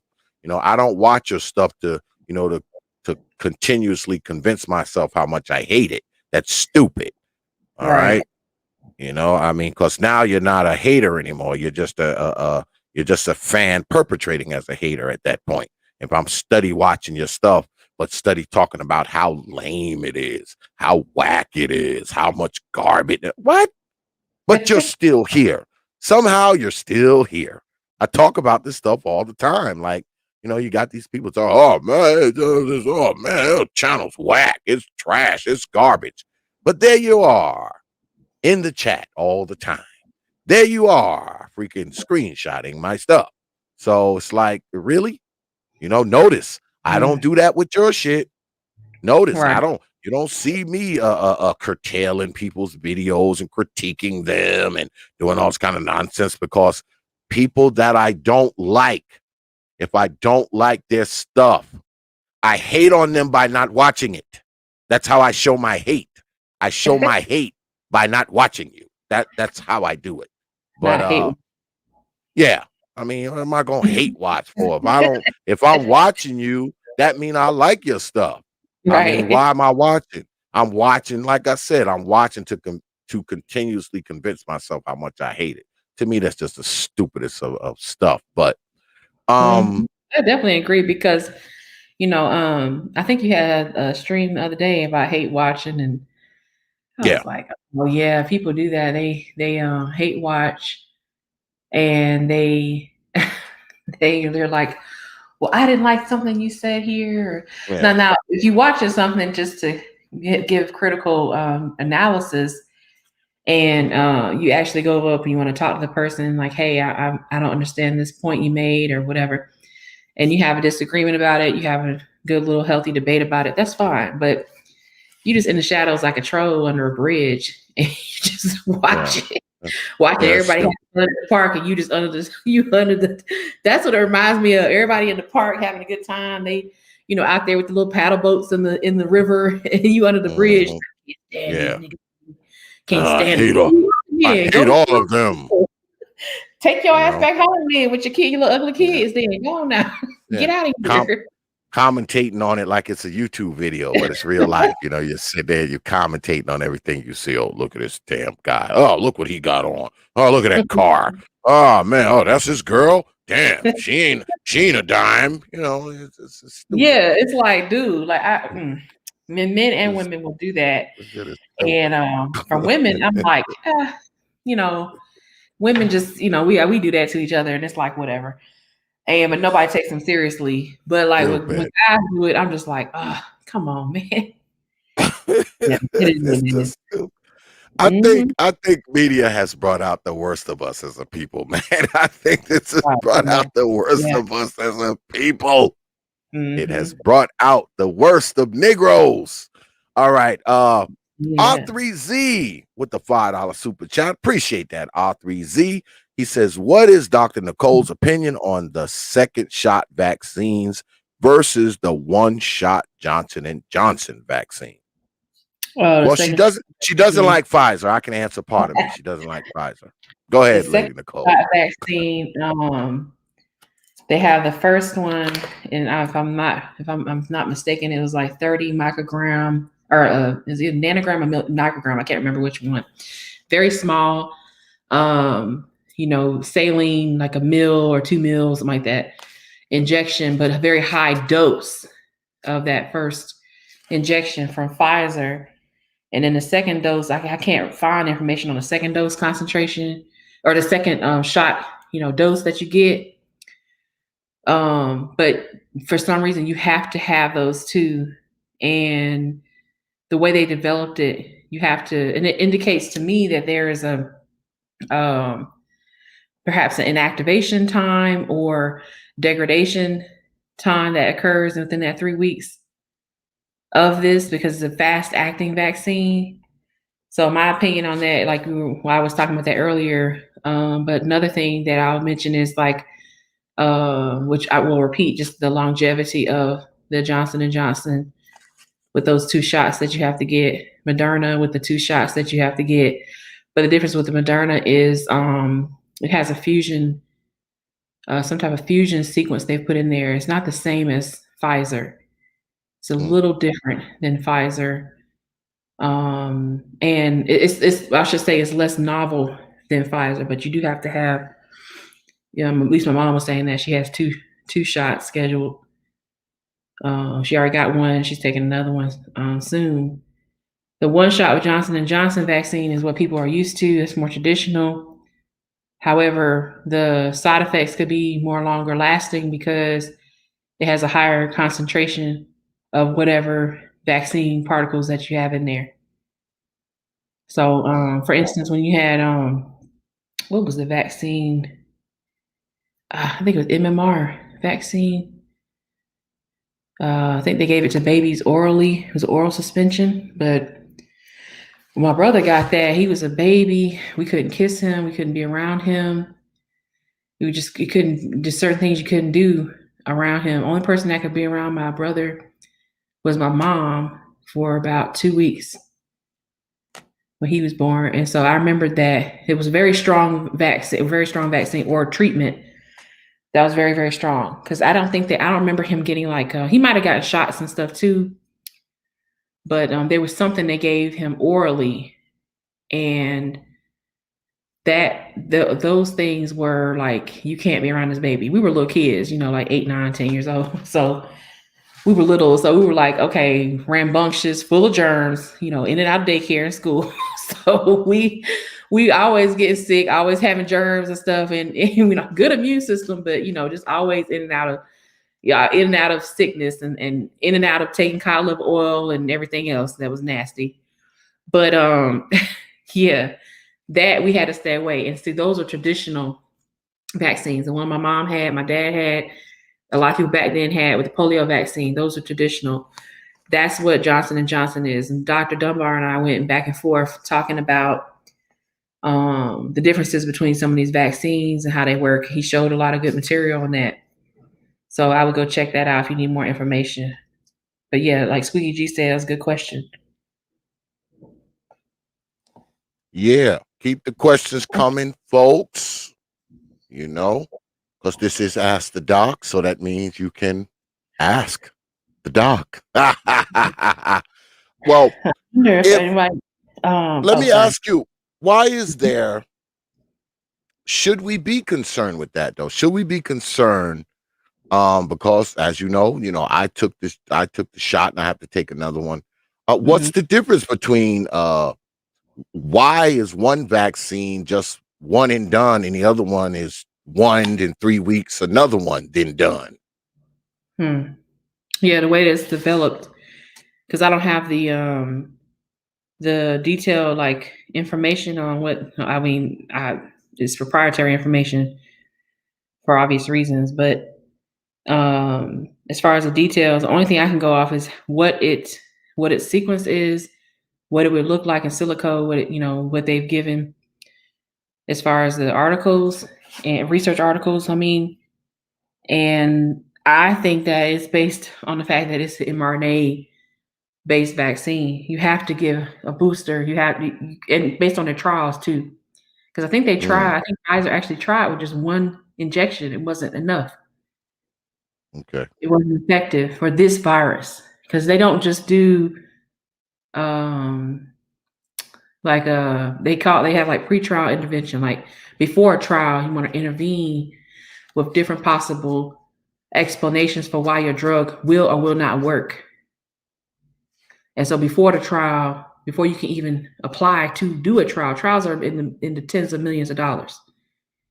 Nobody's going to invest that kind of money if you don't have any intervention or anything that will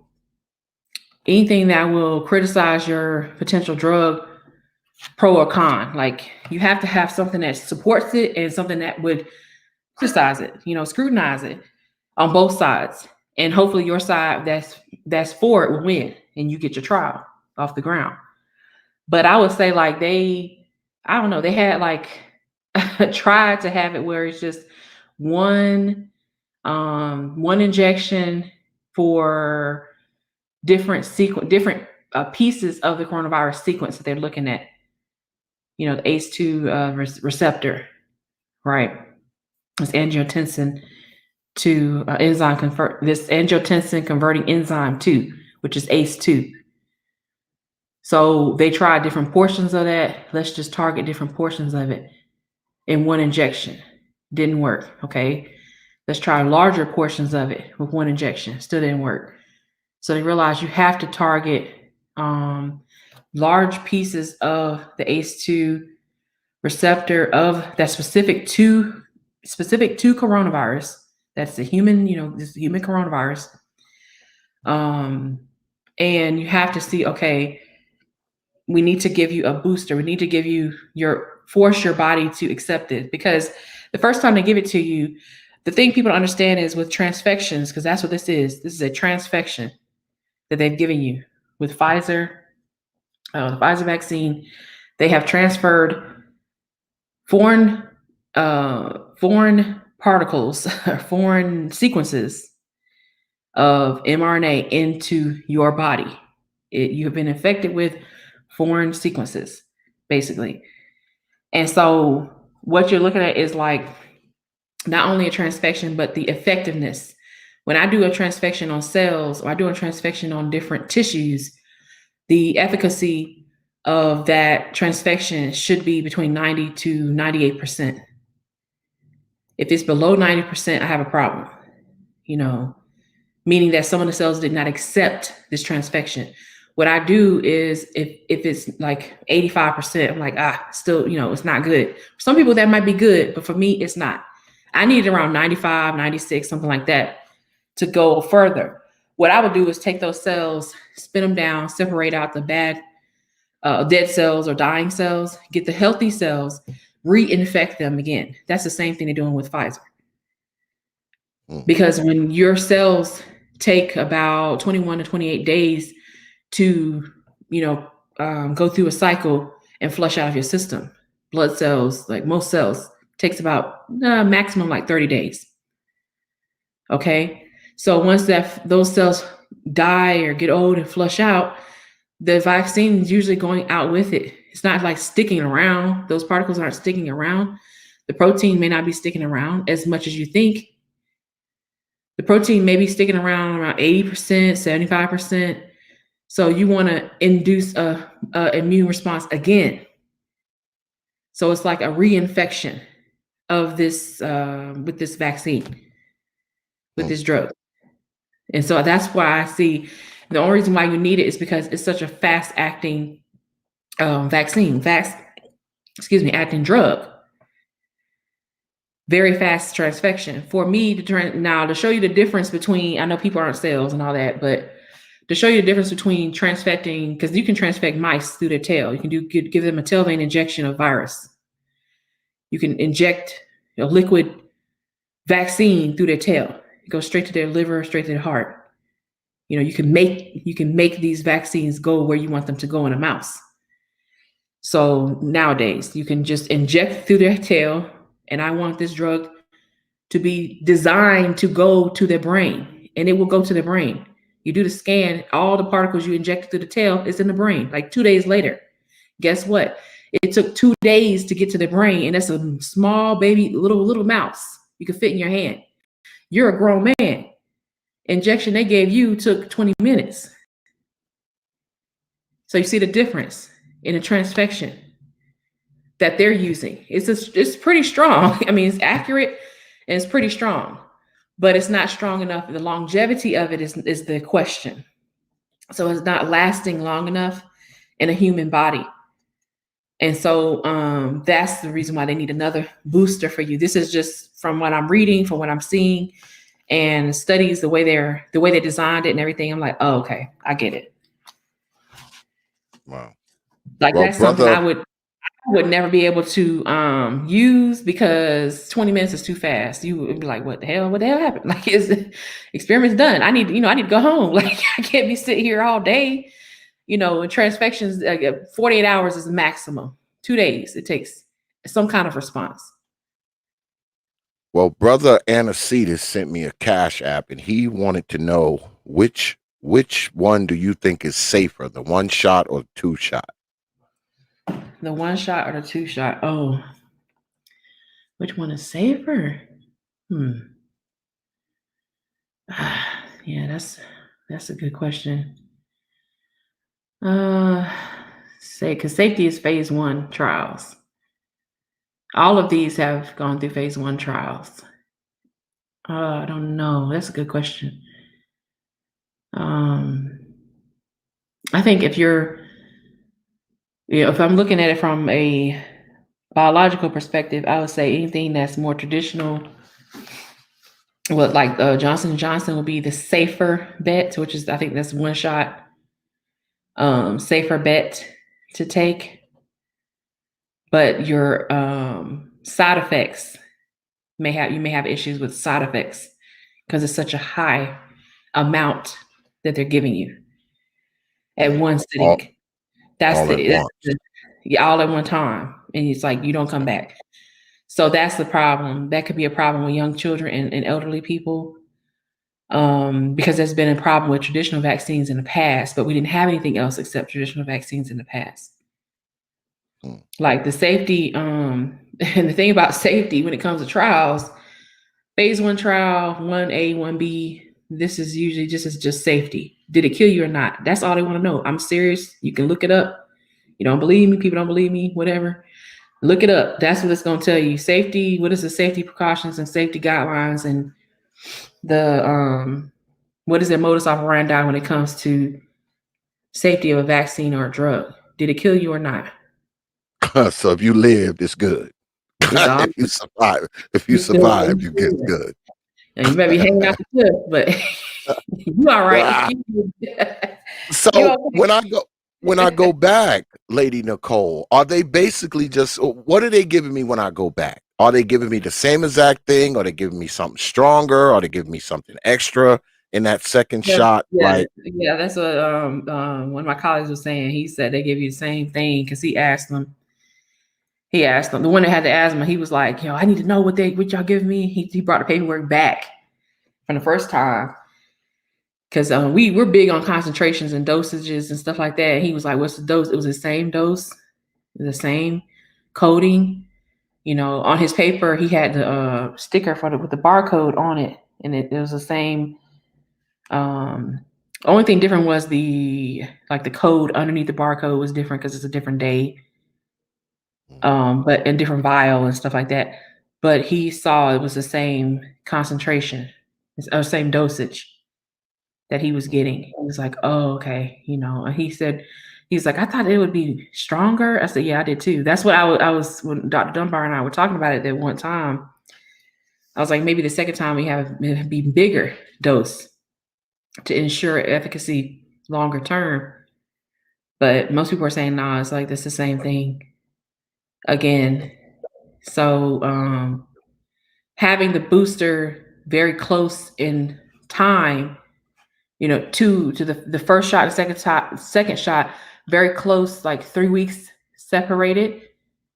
That they're hoping that is like what's giving people more consistent protection over a longer period of time. Giving it one day and then giving it 2 months later, that's not gonna make a lot of sense. Okay. So it's got to be those 3 weeks. Those 3 weeks are crucial to get that second shot. They've gotten it down to those 3 weeks, and 2 weeks was too soon. 4 weeks was starting to get too long. And so they cut it down. They're like, okay, 3 weeks is good. The 21-day period, because it's also based on, like I said, the recycling of blood cells and immune cells in your system. You want to hit the person again before a lot of those cells cycle out. You got 30 days maximum, depending on your pre-existing conditions. So a lot of those cells they're not cycled out yet. And when you get the vaccine, you could be on a day where cells are cycling out that day. You don't know. So cells if they've already cycled out, you get the vaccine that day. You have new cells that are there that are fresh and new. You're getting this, response and everything. Everything's going fine. 3 weeks later, those cells are about to cycle out again. But before they do, they hit you again. You have a mixture of old cells, new cells. That's the idea, right?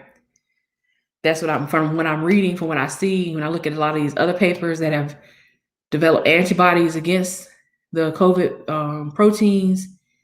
That's what I'm seeing. They keep talking about you do have, and you also have another thing that's called T cell exhaustion. People talk about cytokine storm and all that kind of stuff. Yeah, that's something that you want to avoid when you have a vaccine. You don't want a cytokine storm, you freaking die. So you'll know if you have it because you will be in the hospital. But T cell exhaustion is another thing you don't want. You don't want to give people too much of this vaccine in a small window of time. The T cells are just, work, and then they just start dying off. And then when that happens, it's like a domino effect. Other immune cells start to have issues. And not only the immune cells, it's the cytokines that assist the immune cells that will start going down. The chemokines that assist the cytokines will start going down. They all help each other. And you break one piece of that chain, you're screwed. So they have it down to a very precise number of days based on the physiology, based on also the transfection rates in people. And they did it in a way where it's tiered, where they started from oldest to youngest, which I did appreciate. I was okay. I appreciate it when they did that. They weren't saying, okay, if you old, you're just gonna die. They didn't do that. Like, some countries probably did in the beginning. Like, well, you're just gonna have to wait for your turn. Like, old people just sitting around waiting. Like, no, they were like, we're gonna get the older people and work our way down from there and see what happens. And so, as far as like you're good, you don't have any side effects, or you do have side effects, we can mitigate that. We can work with that. But you're not, but you're still protected, I'm seeing what G put on here. Oh goodness. He says he imagines that Johnson spied on the other two and intentionally came with that one-shot solution to undercut. Just a theory. Who knows? only people like Lady Nikole knows what goes on, in the secret laboratory. So we don't know what's happening. Yeah, we don't know what's happening, Squeaky G. We don't know what's happening. Yeah, I don't know. Yeah, it's I agree. I was thinking about to say that earlier. We need more data. And not only that, we need more people to read the data. Read the data. Like, read the data, get into the numbers, immerse yourself in the jargon of the scientific community, and don't be afraid. The scientific community, don't be afraid of all the words that we have out there. Look it up if you're not sure what some things mean. You can look it up. They try to, it's on purpose. They make the titles of these articles and the way they explain things, they make it very hard for a standard citizen to understand, civilian to understand. It's on purpose. Like, they don't want you to know what they're doing all the time. And a lot of times I have to agree with them, because like we were saying earlier, because if people read it and actually know, they're gonna be like, I don't believe this. I don't believe, no. And it's like, okay, why would I even tell you? Like, you're not even gonna believe what I'm doing. Like, come on. So I understand. I can kind of sympathize with a lot of the scientists that are just like, well, we're just gonna put it out there. Who cares what the laymen say? Like, they're not the ones doing this research. They don't know what's going on. They know that the common public do not read. They know that. We know that y'all don't read. So out there, we already know, okay, this segment of the population is not going to read this. Even though it's for them, they're not going to read it. Yep. All you got to do is put it in a book. Just put it in a book. That's how you hide it from Negroes. Just put it in a book. Right. I'm telling Negroes, take a look. It's in a book. Read it, Rainbow. Like, you better like get to, and there's no excuse now. People like back before COVID, I ain't got time to read. I got this, that, and the other going on. Like, you ain't got nothing going on. You ain't got no job. Yeah. You home. You ain't got home no all. Yeah, you home all goddamn day. Goddamn it! You better pull out some of them books and start read. Well, you probably have to go and buy some, because I'm sure there's none in the house. So you probably got to go out and buy those. Get your money back. I can read them. Take classes while we're sitting here at home. People take classes, and people start businesses while we've been at home, and all kinds of stuff going on. And educate yourself. There's no excuse, because NCBI is always open.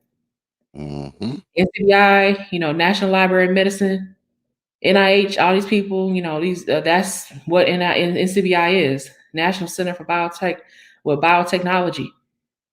It's just biotechnology information, anything you need. It's open all 24/7. Ain't no excuse. You can find anything. I'm telling you could find something probably published today on there when it pertains to STEM. So there is no excuse at all.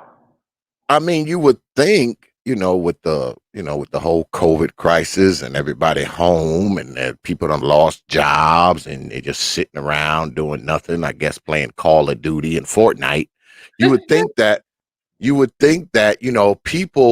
people would be reading like crazy, because I mean, you're home all day, unless you just doing the whole couch potato thing and just sitting there and just vegging out in front of the damn idiot box, and this shit here, I don't know what to call internet anymore. I call the TV the idiot box, but the internet is some other shit. I don't even know if idiot box is doing it justice. I have to come up with some other shit.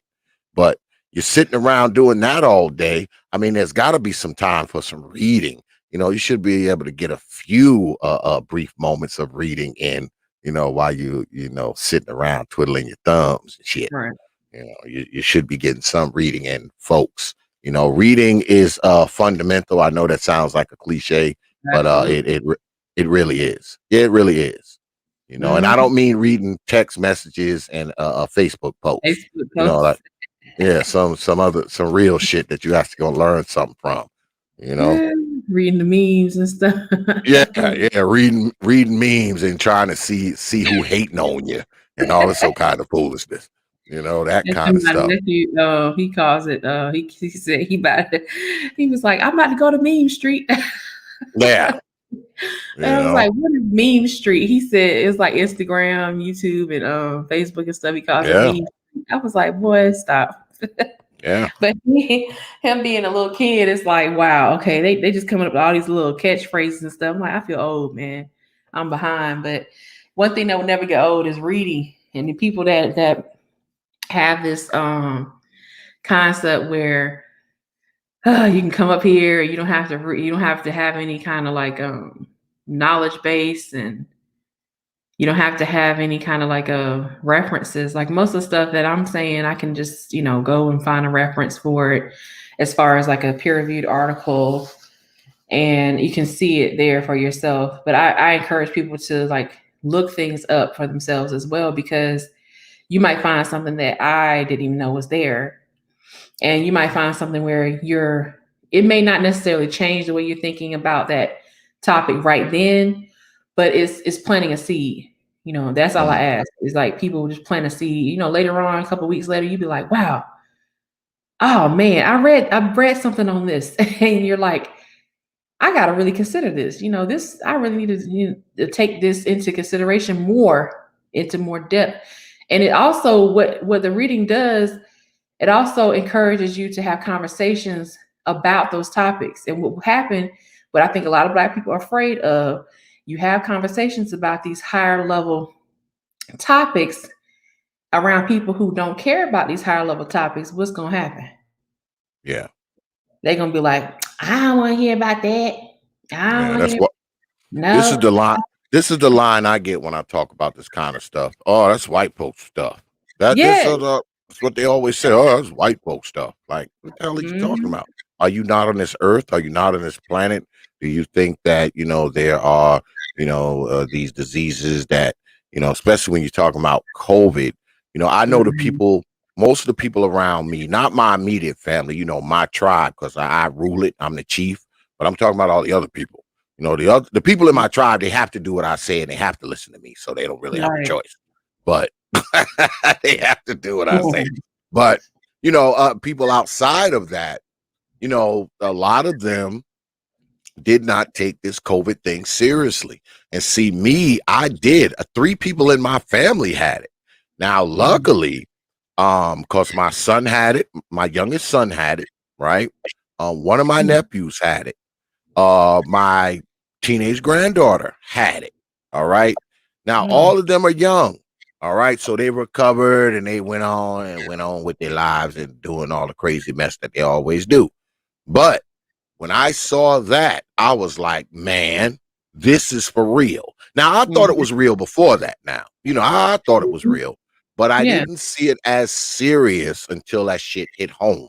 When that shit hit my son had it first. And then my granddaughter had it. And then my nephew had it. I was like, man, this shit is real. This shit is real. So, you know, all of y'all out there that think this is some fake stuff, let me be the first to tell you, man, it's not. All right. And we all think it's fake until somebody in our family come down with that shit. Then we realize that this ain't fake. And all the talk of, oh, we shouldn't worry about it because, you know, there's this recovery rate. Yes, that is true. But guess what? A lot of people caught that shit and died. All right. They did. They caught it and died. People that say that, they trouble me because they sound like people that developed the trials. You know, if you live, you all right. They cut recovery. You know, I'm not trying to hate on them nothing or say nothing that's gonna be like, and stop. And people need to stop being so catty like some girls. You know, and somebody mentioned somebody's name. And, oh, I'm about to go tell her about what she said. Oh shit! Oh, this ain't fifth grade or nothing. Like, come on, y'all, passing notes and all this crap. Anyways, you know, Ramir, I'll never forget that he was on BGS platform last year, and he was like, well, he was talking with Super Trez. Shout out to Super Trez, and he said something. He said something about, oh yeah, he was like, you know, recovery is you know, they still survive or something like that. Like, it was recovery. Like, recovery is not infection rate. The recovery rate is not the infection rate. And I was like, okay, recovery, you could still be in a debilitated position. And you could still be in a position, you could be in a coma and they consider you recovered. Why? Because you don't have detectable or high levels of the virus in your system, but you're in a freaking coma. Yeah.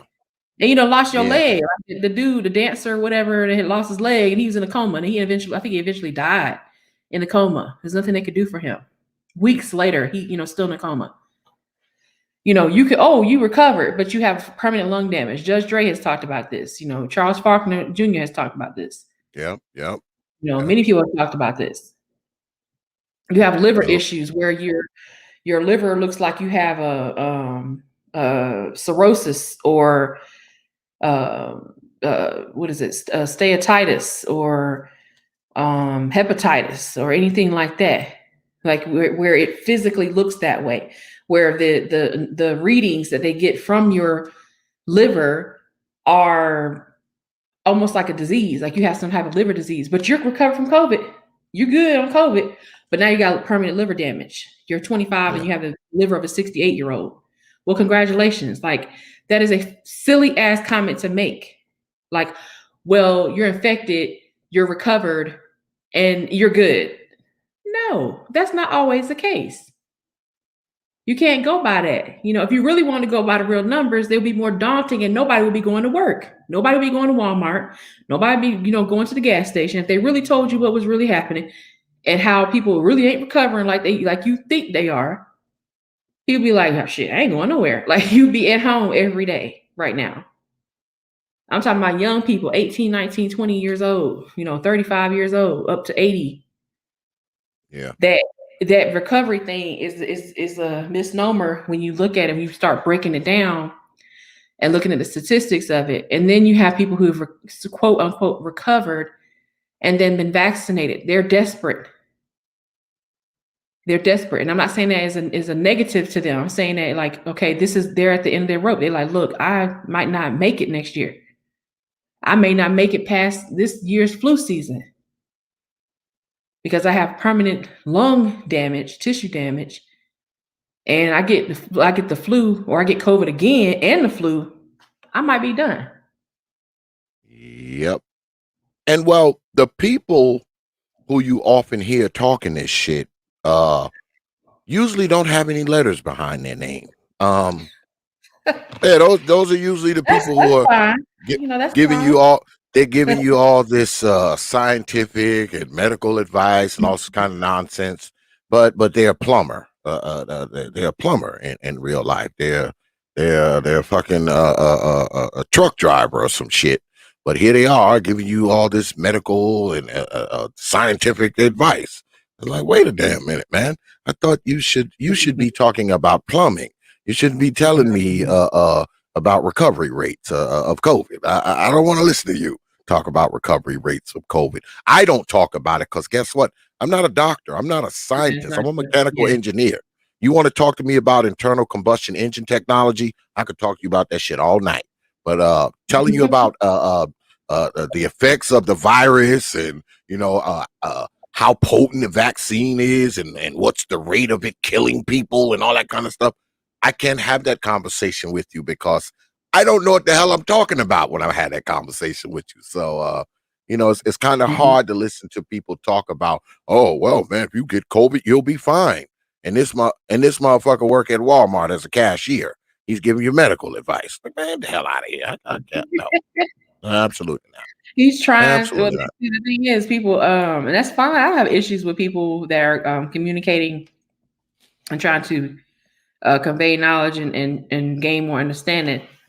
But yeah, if you have a certain level of expertise, and I'm very humble about my, what I do, but I always come with like, okay, this is what it is. Like, I don't live but Lady Nikole, you're actually qualified to talk about this stuff.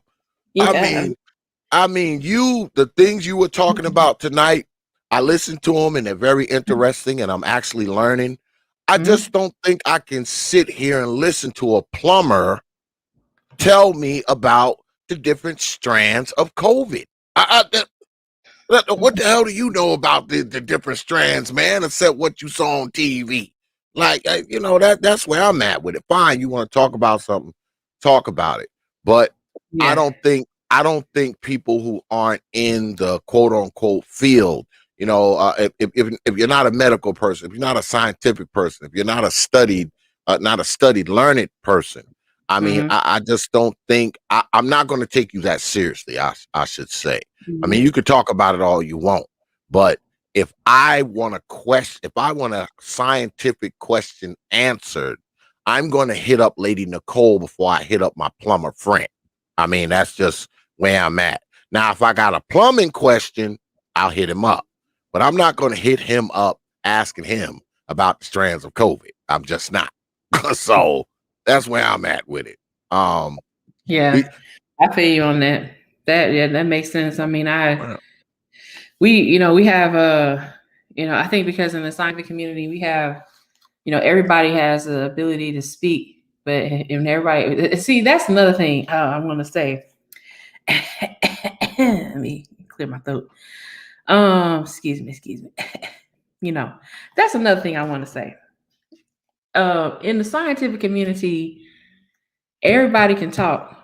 Everybody can bring their expertise, their opinion, suggestions, modifications to whatever is going on, in order to seek the truth, in order to make things better, in order to progress forward. But at the same time, you will be criticized for what you're bringing forward. And if people don't criticize you, the leaders of the group look at everybody else like, why you hell you ain't criticizing them? Because that's some bullshit. That's what happens in the scientific community. People act like the scientific community, everybody's all hunky-dory and all respectful. And no, people get cussed out all the time. I was in a meeting today. Somebody got cussed out because their work was not up to par, because the boss was like, their boss was talking to them. This is a joint meeting, joint laboratories meeting together. The boss wanted the person to do an experiment, didn't do it. And they said, look, this is bullshit you got on the screen right here. Now everybody's like, oh shit, oh. Everybody's like, oh dang, ooh. Like everybody like, ooh, and they're like, what are you talking about? What are you talking about? It's BS. What are you talking about? Like, you can see that's BS. You can't tell me that you can't see it's not BS. Do everybody, am I blind? Am I the only one not seeing this is stupid? They just shut their whole project down. They got to start from scratch. We don't do that in the Black community. And these are white people and Asian people talking to each other like this. They're like, okay, yeah, whatever. You're in the middle of your slide on your presentation. They interrupt you. They're like, yeah, whatever. Okay, this is bullshit. Nobody wants to hear about this. Like, this is not sound research. This makes no sense. This doesn't have anything to do with our project. This has nothing to do with our mission statement. What you're doing is unethical. You can't continue this experiment. Why you bring this experiment? This is what they're asking. This is what they say. Like they throwing bullets at you, like shooting at you. And if you're the presenter, you're ducking and dodging bullets, like, oh shit, you're ducking and dodging. That's what happens. Here on YouTube, in this Black sector of YouTube, we have people that sit here and they talk about things that they don't know what the hell they're talking about. Then they come to your channel, BGS channel, other people's channel, Black Brain Trust, different things, different places, and they bring it to you all, and it's complete craziness. Next time they wanted something they need to say that's pertaining to science, STEM, anything like that, come holler at me. Like I've said before, holler at me, holler at Dr. Dunbar. We'll get you straight. There's other people in the space that are scientists, other people in the space that are in medicine that know way more than me when it comes to medicine. But that's the issue I have. We don't have a correction mechanism. Because the person today that got cussed out by dudes with white hair, that the three dudes that really basically shut his project down on 3 different continents, that shut him down. And his face was turning red, little white boy, face turning red, like he about to cry and run home to mom. And I'm looking like, you knew this was some BS when you came up here. If you're going to come up and debate something, for instance, debate something that is clear to see, clear to everyone, with eyes and a brain, and you're going to debate against what we see, you're insulting our intelligence. People who do that in the scientific community, who debate what everybody sees on the screen, you are excommunicated from the particular group. Your name may be on the grant, but you have no clout on the grant. You can't do anything on the grant. You have to start from scratch. Your project starts from zero. You have to go and get training again and get recertified and all that type of stuff. Meaning you might be a postdoctoral candidate, but you on the same level as an undergraduate that comes in the lab 2 hours a week. And guess what? They training you now. Now the teacher becomes a student. And you have to learn again. That's what happens. And how they that talk. Can't be fun. That can't be fun. Nobody wants to be like, 28 and there's like some 19-year-old trying to train them on what to do, basics of aseptic technique and basics of this and that, basics of how to calculate, your solutions and make up stuff. And like, you can barely drive. Like, you can barely vote. Like, what you doing telling me what I'm supposed to be doing? You can't even drink legally, that type of thing. But that's what it takes to humble you, because clearly you didn't know what you was doing with the power you had. You didn't know what you was doing with the potential you had. You were not being humble. You were not searching for the truth. You were looking for ego. And you look for ego in my field, you're gonna lose. Nobody wants that in this situation, because when you have an ego, I'm not gonna say you might make mistakes. I'm not gonna say that somebody gonna make you make a mistake. You will mess up. Okay, I'm trying not to cuss too much. You will mess up if you have ego in this situation, in this environment, in my field. You will mess up because you get to a point where it's like, I can do no wrong. Like, I forget all that. I can do no wrong. I can do what I want to do. Okay, you end up in an orange jumpsuit. Come holler at me and tell me how that went for you. Because something you're gonna do when ego gets in the way when it comes to science and medicine, ethics go out the window. And I know nameless protagonist, he and I have talked about ethics and stuff. Ethics go out the window. When the ethics go out the window, that's when you start making a lot of mistakes. And mistakes in the scientific community turn into fines. They translate into money. See, here on Black YouTube, you can make mistakes and you can say things that are stupid all day long and nobody will criticize you. Nobody will, as criticize you as far as like punish you. There's no punishment mechanism. You don't get fined for it. You make a mistake in our field, $10,000 fine. $5,000 fine, $30,000 fine. If it happens too much, they kick you out. You're out the lab. If it happens egregiously, where you blow up a laboratory, you in prison. You lose everything. You're in a nice yellow, nice little orange jumpsuit, and you hopping along because you got them chains on real close to your feet, so you can't walk regular. So you kind of like skip hopping a little bit, behind 20 other people and in front of 20 other people, and you a PhD, MD. Then they are regular people. Now you realize where your ego got you. You in bed with Bubba, okay? Like everybody else. They didn't gonna get you nowhere. That's what I'm saying. Like here, there's a different standard digitally and on like YouTube compared to science. That's why I can't stand people like criticizing my profession and things that I do. I'm like, if you only knew, like people don't put up with stuff like that. That's why I have respect, and I have a lot of I see the dignity that's still being upheld in this space, but I have a lot of animosity towards people that are just like, purposefully, intentionally, you just consistently disrespecting the idea of what's going on. And the oath that people have taken, whether they want to accept it or not, is to search for the truth. Pretty much if you're in this space, if you haven't, then that's gonna come through. But for the most part, people have like accepted that oath, like, you're gonna search for the truth. Not my truth, not X's truth, not BGS truth, not nobody's truth, but the truth. Yeah, the truth. And exactly, and that's it.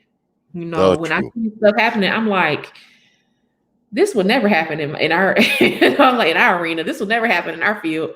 Like I've shown people some of the the exchanges that have happened, like colleagues, even my Black colleagues. I've shown my Black colleagues this, and they were like, man, that would never go down with us. And I'm like, yeah, like you can't talk to people like that. You have to bring evidence and proof of your criteria, your arguments and stuff. You have to. Otherwise, people they be looking like, who trained you? Like that's what they would ask, who trained you? Who is your old mentor? Who's your old boss? You say so and so, they be like, okay, they're gonna write their name down and be like, don't mess with them. That's exactly what they're gonna do. So it's not just your reputation on the line, it's people that came before you reputation on the line too. But I'm sorry, I had to, I just had to rant a little bit, y'all. My bad. I see Dr. Dunbar's in the house. What's good, Doc? I see you up there. Dr. Dunbar.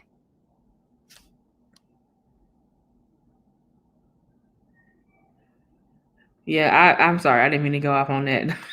He said, no, I mean, it is what it is. It's the truth. I saw your thing last night. I was like, what the heck? I just, I'm gonna leave that alone. It's just, and that's the main thing we say. Like, you have to, seeing is believing, and is believing. And I think, it's like, what is it? The old saying from people from like St. Louis, I can show you, but I can tell you. Like, I have to show you is better than I can tell you. I can describe my data, but I have to show you. You have to see it. Because you have to see it to believe it. If I'm seeing something happening, it's a crime, that's some type of inappropriate behavior or whatever, and you're going to tell me, well, that ain't what you saw. That ain't what you saw. I'm like,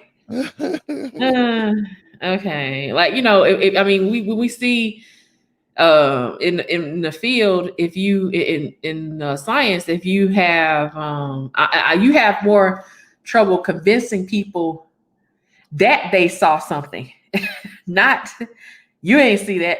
If you see it, it's like, cool. And what else did you see? Like that's how it is. Like, you have trouble convincing people. We have enough trouble trying to convince people, use your imagination, and especially when it comes to certain fluorescence images, Like if you use your imagination, you should be able to see some of the colors on these cells coming out. You know, it should be a lot of red here, a lot of blue here, and they looking like, I don't see that. I don't see that. But we rarely have to convince people that they did not see something. Usually it's the other way around, because data is data. Video footage is video footage. Neon neck is neon neck. You see what I'm saying? You see where I'm going? So, when you look at the data, a ban on a Western blot, for instance, or quantitative PCR analysis of COVID-19 patient data, nasopharyngeal swab collection, and you're looking at the quantitative PCR analysis. It is what it is. Well, it went up. It's above the threshold by twofold change. That means you're 2 times higher than the norm. Okay, you have COVID. I don't believe it. Okay, well, here's the data. Like, we'll give you the graph. Here you go. Like, well, I don't believe this. Instead of saying, explain this to me, what does this mean? Just saying, I don't believe it. They're like, I don't care what you don't believe. Like, it is what it is. Yeah, I've heard that from my daughter. People laying in a hospital, literally dying from this thing, and still not believing that they have it, which is like the craziest thing I think I've ever heard. Where they're literally laying in the hospital, dying from this, and still saying, "Oh, it ain't COVID. It is something else." Like, I mean, why do you think? Let me ask you this, Lady Nikole. Why do you think that, especially us Black folks? Now, we talking about Black folks. Why is it that Black people seem to think that, COVID's a myth? It dropped out of the sky. I think I talked to you about this a while back. They think it dropped out of the sky. They think it was created by 5G.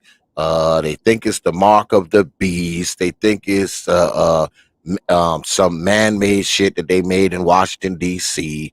I mean, why all of this? Why all of the, why do you think that something like this hits? You hear about all these people dying. You have all these scientists and doctors and all this literature, and you seeing these patients, and you seeing these trucks full of dead, frozen corpses. Why is Black people, we still are like, oh man, Black people? I heard people say Black folks can't catch it. I've heard that. I heard that too. Yeah, I heard that. So why is that? I mean, what is the scientific explanation behind that exactly? Scientific explanation behind why Negroes is Negroes. Right? I should get a Nobel Peace Prize for this, but find this out. But no, I mean, we as Black people, it's becoming increasingly more disturbing, and more of us that are silly. Like, I just don't. If I'm like Ray J, if I had one wish, I would wish that Black people would stop being so silly about a threat like this. This is an existential threat. You're not dealing with no regular virus and stuff. I got cousins and stuff telling me, "Oh, it's regular virus." I'm like, okay, you know what? I'm about to get your funeral arrangements together because I'm tired of you anyway. You get on my nerves. I want you up out of here. Like, I don't want you around no more. You get on my nerves. And then, like, what you talking about? Like, you trying to tell me it's not real? I had the 5G people in my family, believe it or not, and I'm like, oh God, okay, you too, et tu, Brute, really? And they just like, because they just stabbed me in the back. I'm showing them all these pictures and videos, and I'm talking about videos that are embedded in somebody's research article, not a video from YouTube. I'm like, look at this, and they're like, I don't believe that. Nah, that's some bullshit. I don't believe that. I'm like, what? How you don't believe this? This is insulting my intelligence. And insulting your intelligence at the same time, and you don't even know it. Like, what the hell? It's like, we are very silly. We believe anything. And we see, I think Charles has said this before. He was like, we believe the sensational lie instead of the simple truth. That is very true. That is very true. It's becoming more true for Black people than anybody else. You believe this sensational lie, and all this razzmatazz and magical sprinkles on it and confetti and everything, and that ain't doing nothing for you. Meanwhile, everybody else is moving forward and forming conglomerates with one another, and trying to, even though they have their fringe conspiracy theorists, the riffraff that they consider riffraff people, and they're just on the edges.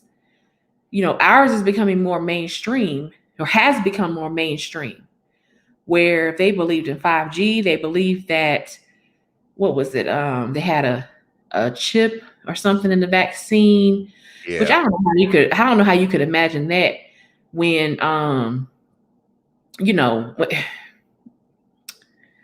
you gonna think that's the case, but you don't mind putting your card up to the thing to get gas, and you just swipe it over the thing, or you just swipe it over the thing when you go to Walmart, swipe it over the thing when you go to Target. If they did that, what your black ass gonna do about it? Huh? What you gonna do about it? What you gonna do, Cletus? Nothing. You're gonna put your child in STEM so they can learn what these technologies are and learn how to develop them, or learn how to retrofit them in another way that's more useful to Black people. STEM is the devil. STEM is the devil. We don't believe in COVID. They didn't believe in COVID, but I had a few people saying that Donald Trump was a clone. Now you believe Donald Trump's a clone, but you don't believe in the COVID. I don't know. Yeah, I had people who were saying, you wear the mask, you have a higher hypoxic rate. Your blood becomes hypoxic, and that becomes an issue. Is if you had if you had like a liter of blood in your body, yes, that would probably cause you to become hypoxic. But who walks around with a liter of blood? Anybody with a liter of blood in their body, they ain't alive. Yeah, you're dead. You're not alive with a liter of blood. You're dead. You need like five. You need like five liters or something. Men a little more, than women. But I'm like, come on, man. You can't think that everything. That's one thing I think it is. It's like Black people a lot of times we think everything that is said is true, and it doesn't even matter the source. As long as it's going against the big bad government, scientists, pharmaceutical companies, and there's certain things the pharmaceutical companies have out there. I don't trust it, and I'm like, well, I have a reason not to trust it because I don't read their research, and I'm like, y'all on some BS. Yeah, like that's just what it is. I see that y'all on some BS. This drug you're looking at does not work. You just said it don't work. And now you're trying to like push it out, totally unrelated to COVID. These are different, drugs. People are still making drugs, even though COVID's going on, even more drugs now that COVID's going on. But I look at that and I'm like, you can't just be like, oh, I'm not going to believe in the big daddy government. And I understand, I've had those sentiments too, because I'm like, I see how it works from both sides. But at the same time, you have to read, you have to keep yourself informed. There's a lot of misinformation that has gone on for a long time with Black people. And it's increased, almost exponentially. Now we have the internet and we have social media, things have just skyrocketed. And I'm like, you just got to like, why you can't just read that? You can't just go read that. You don't even know this person that's on there that's telling you these things. And, and then VGS made a good point about the 5G. He said, well, if they had because there was a dude from Britain, I'll never forget the dude. He's like, oh, what about the 5G, VGS, and this and that, and, crumpets and Cheerio, and, I'm going to have a spot of tea and all this stuff.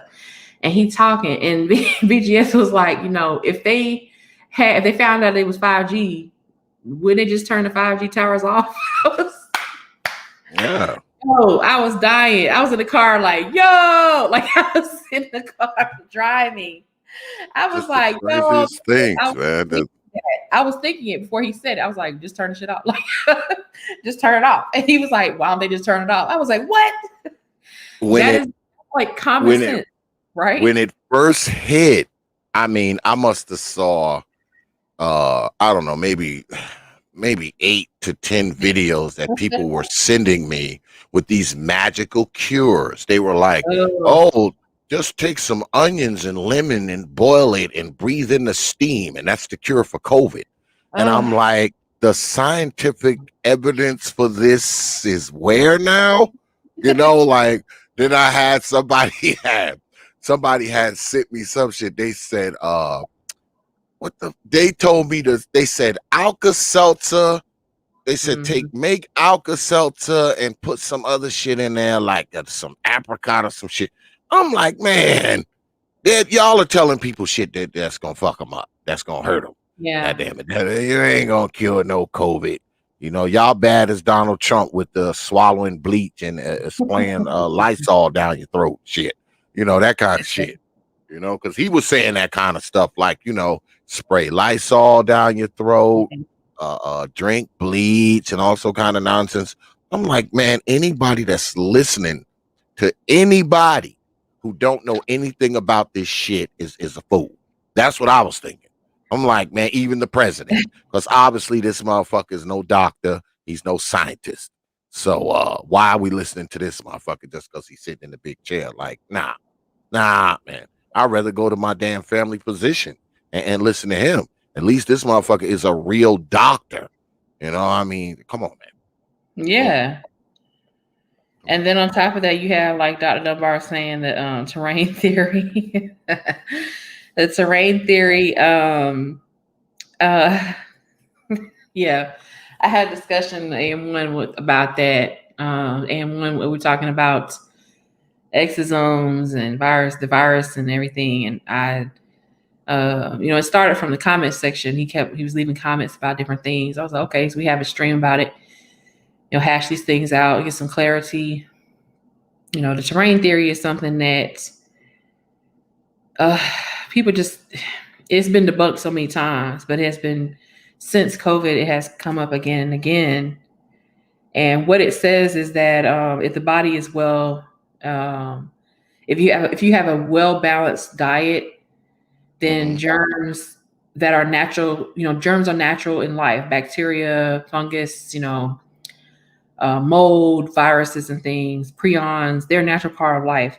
So the body will deal with it without causing a sickness. Well, the sickness, the way you know that you have these things infecting you and inducing immune response is the sickness. That's indication to you that you're sick. So they basically are negating that there's an existence of the immune system.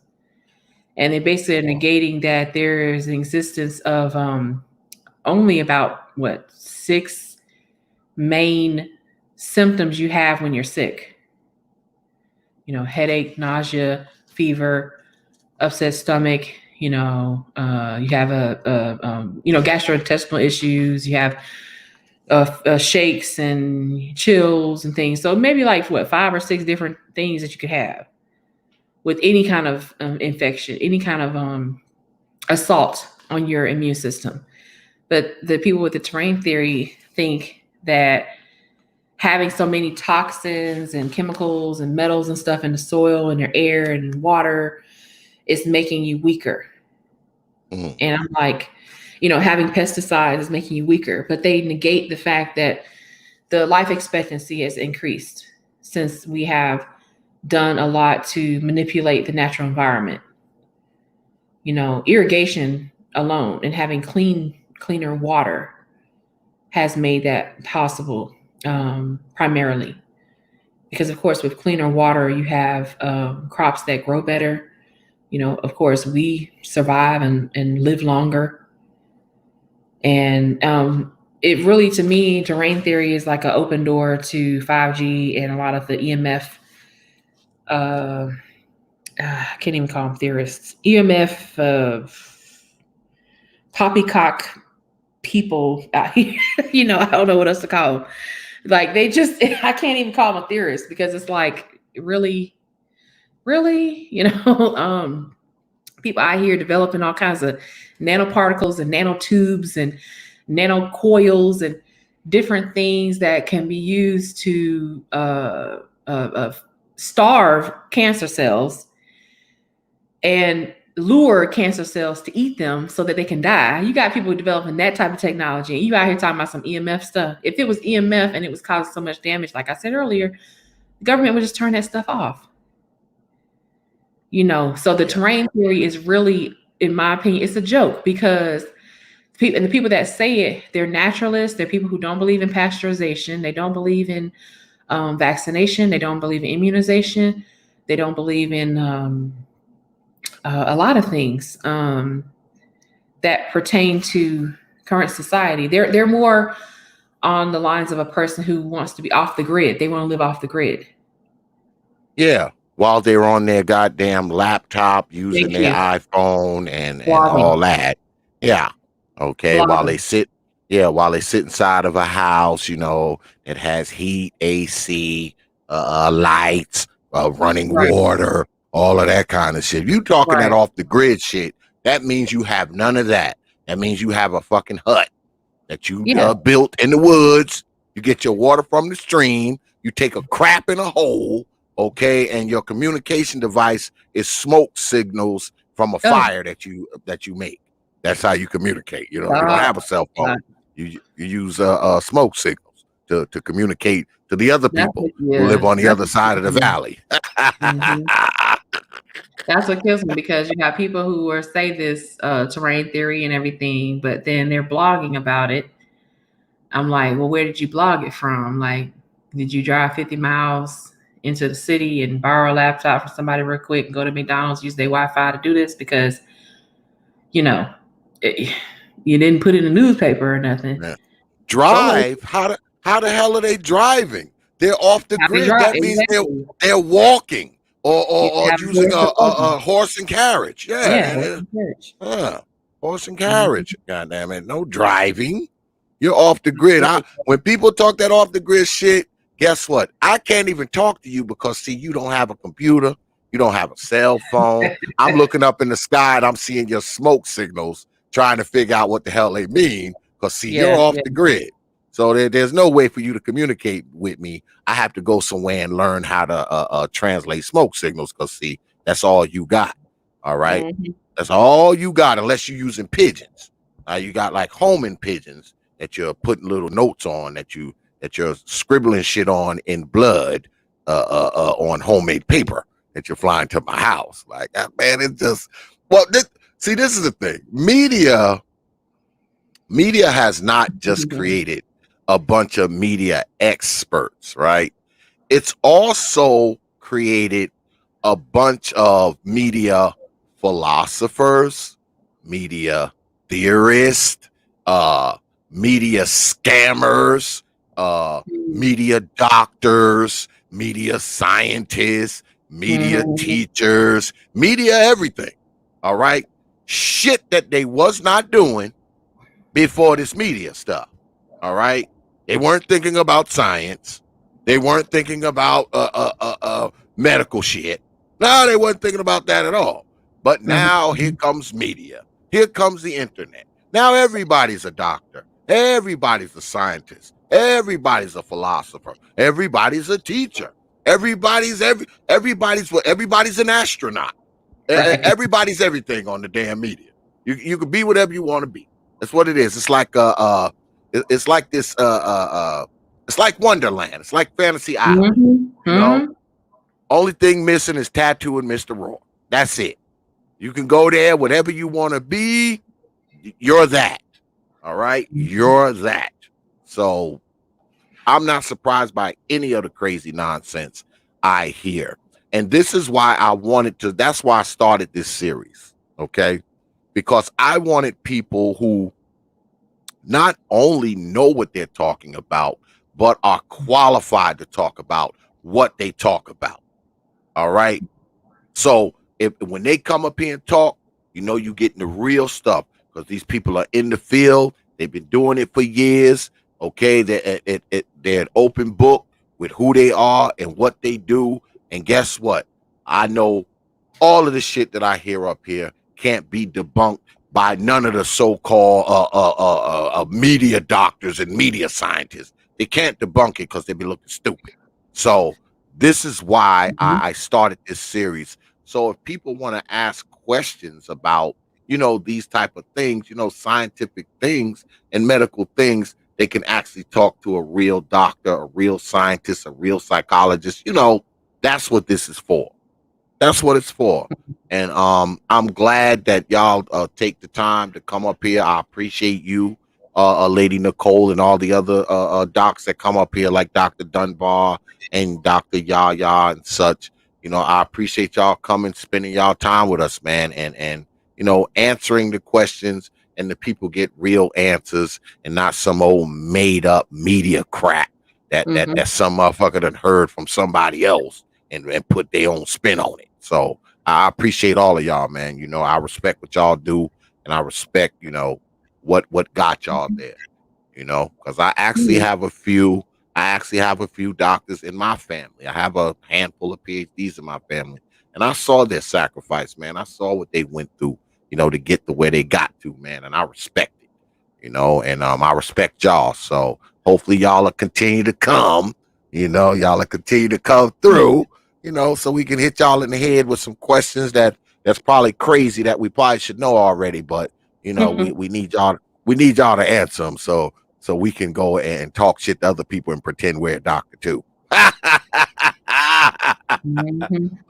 So we can talk to other people and pretend that we're a doctor too.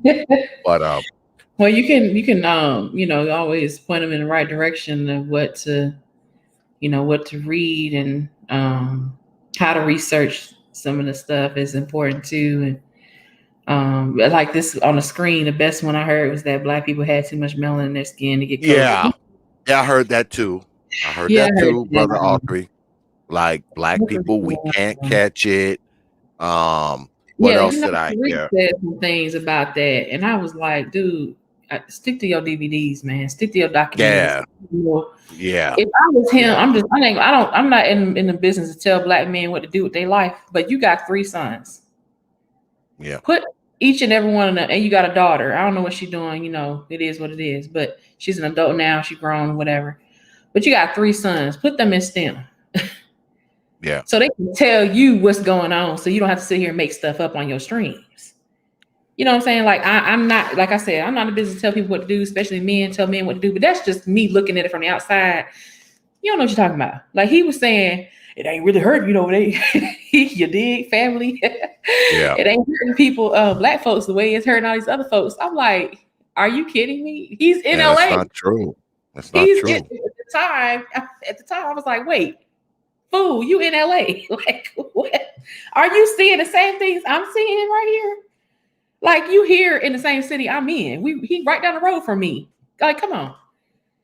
Yeah. Literally, I can drive to his house. Like, right now, I'd be there, within like, what, 40, 50 minutes or something. Maybe an hour. Okay, with the traffic, an hour and change. Okay, fair enough. But, it's like right there. Okay? And on top of that, you have a wife. You have 3 young children and an older child who is a young adult. And, but you know what? I can't blame him, because as he was saying that, I saw one of the streams. I was like, somebody sent me this link. I'm looking at it. And then I was like, wait, I can't blame him, because as he was talking, super chat, back to back. He's got all these super chats, getting the cash apps and stuff. I said, I ain't blaming him. I'm blaming the dummies in the chat. Yeah. Dummies in the chat is the ones that need to be, listening to, like, people that you have on your platform, for instance, people that actually, have some sense, that know what they're talking about when it comes to this type of thing. But he has people in the chat giving him money, and he ain't even saying the truth. I can just go on here and just lie. What? I can just That's lie. What it always comes down to, though. I mean, it usually comes out because, when it comes, especially when you're talking about YouTube and stuff like that, there are more people who create material. There are more people who look at material than there are people who create material, because it's sort of like a college campus, right? You got more students than you got professors, right? That just simple mathematics. There's more students than there are professors. YouTube is the same way. There's more people who take in the content as opposed to the people who make it. So, you know, it comes down to what people are looking for. And I say this a lot. What people are looking for usually dictates the flow of things. I mean, because guess what? If they don't like what you're doing, they don't watch. It's as simple as that. You could have the soundest material, your videos and your production can be on time, but guess what? If people are not looking for that particular thing, they will not watch it. On YouTube, you reach whoever you reach. That's why when people start talking about how influential it is, it's only as influential as the people who look at it want it to be. Because me personally, I think media is like 80-90% just freaking entertainment. The other 10-20%, you know, of course, there's shit you can learn on here if you want to. All right. It's not like learning is just something that's mandatory. You know, you're just watching shit, you know, the learning channel on here. Right. I mean, yeah, you're not doing that. You know, I think most of it is entertainment. And let's be honest. I mean, even some of the crazy, bizarre stuff that's on here is entertaining at times. Some of it, you know, even some of the stuff that, you know, when we get somebody like you or Dr. Dunbar or somebody like that talking, some of the stuff y'all talk about may be entertaining to particular people. So, I mean, it's a lot of entertainment. And I think we kind of overblow it at times, thinking that, you know, it's this master tool that's going to change the world. No, it's going to change who wants to be changed by it. And I don't believe that that's the world, but that's just me. But, you know. Yeah, I see what you're saying. You know, it has a lot to do with the person's motivation for coming to that space and listening to whatever is being said. My problem, you know, I don't have no problem with that. You know, you might see like, okay, this is entertaining to me. And I got some chuckles out of that particular stream, you know. So I was like, dude, come on now. You know, melanin it's a, you know, semiconductor and everything, but it's not they have conferences about melanin every year. You know, we not invited. Black folks ain't invited. But anyway, I've had a grudge against them for that for years. Anyways, they denied my application. Anyways, so but I'm not mad about that. I'm like, whatever, it is what it is. But melanin is not gonna protect you from COVID. COVID, like melanin, the fuck? I don't care. I don't care about your melanin. But my problem, you know, if you're gonna say all that and you're gonna say, well, the melanin is what protects you, and you know, black folks ain't getting sick like that. In LA, in California, saying this during the height of the numbers at the time, I'm like, does he not go to the hospitals and see what's going on?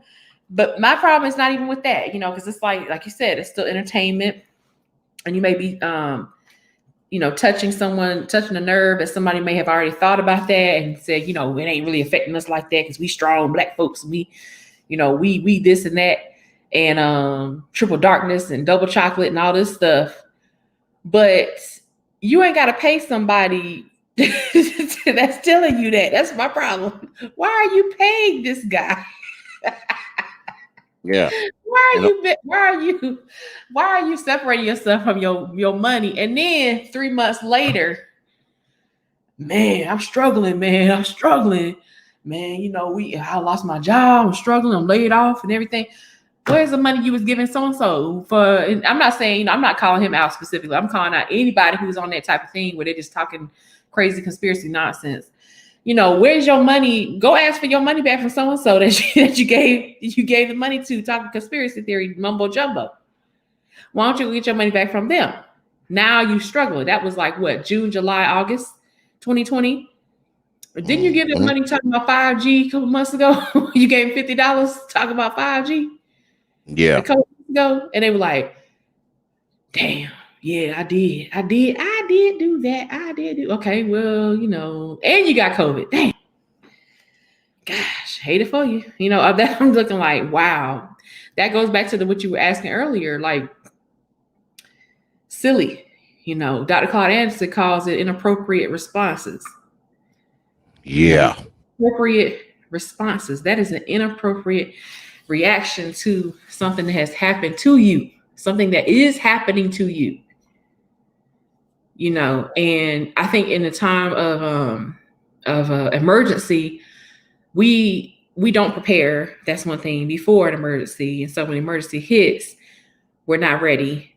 Physically, we're not ready. Mentally, financially, we're just not ready.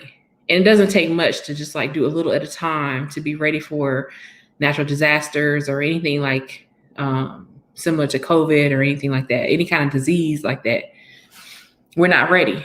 Other people may not be ready, but that's not my concern.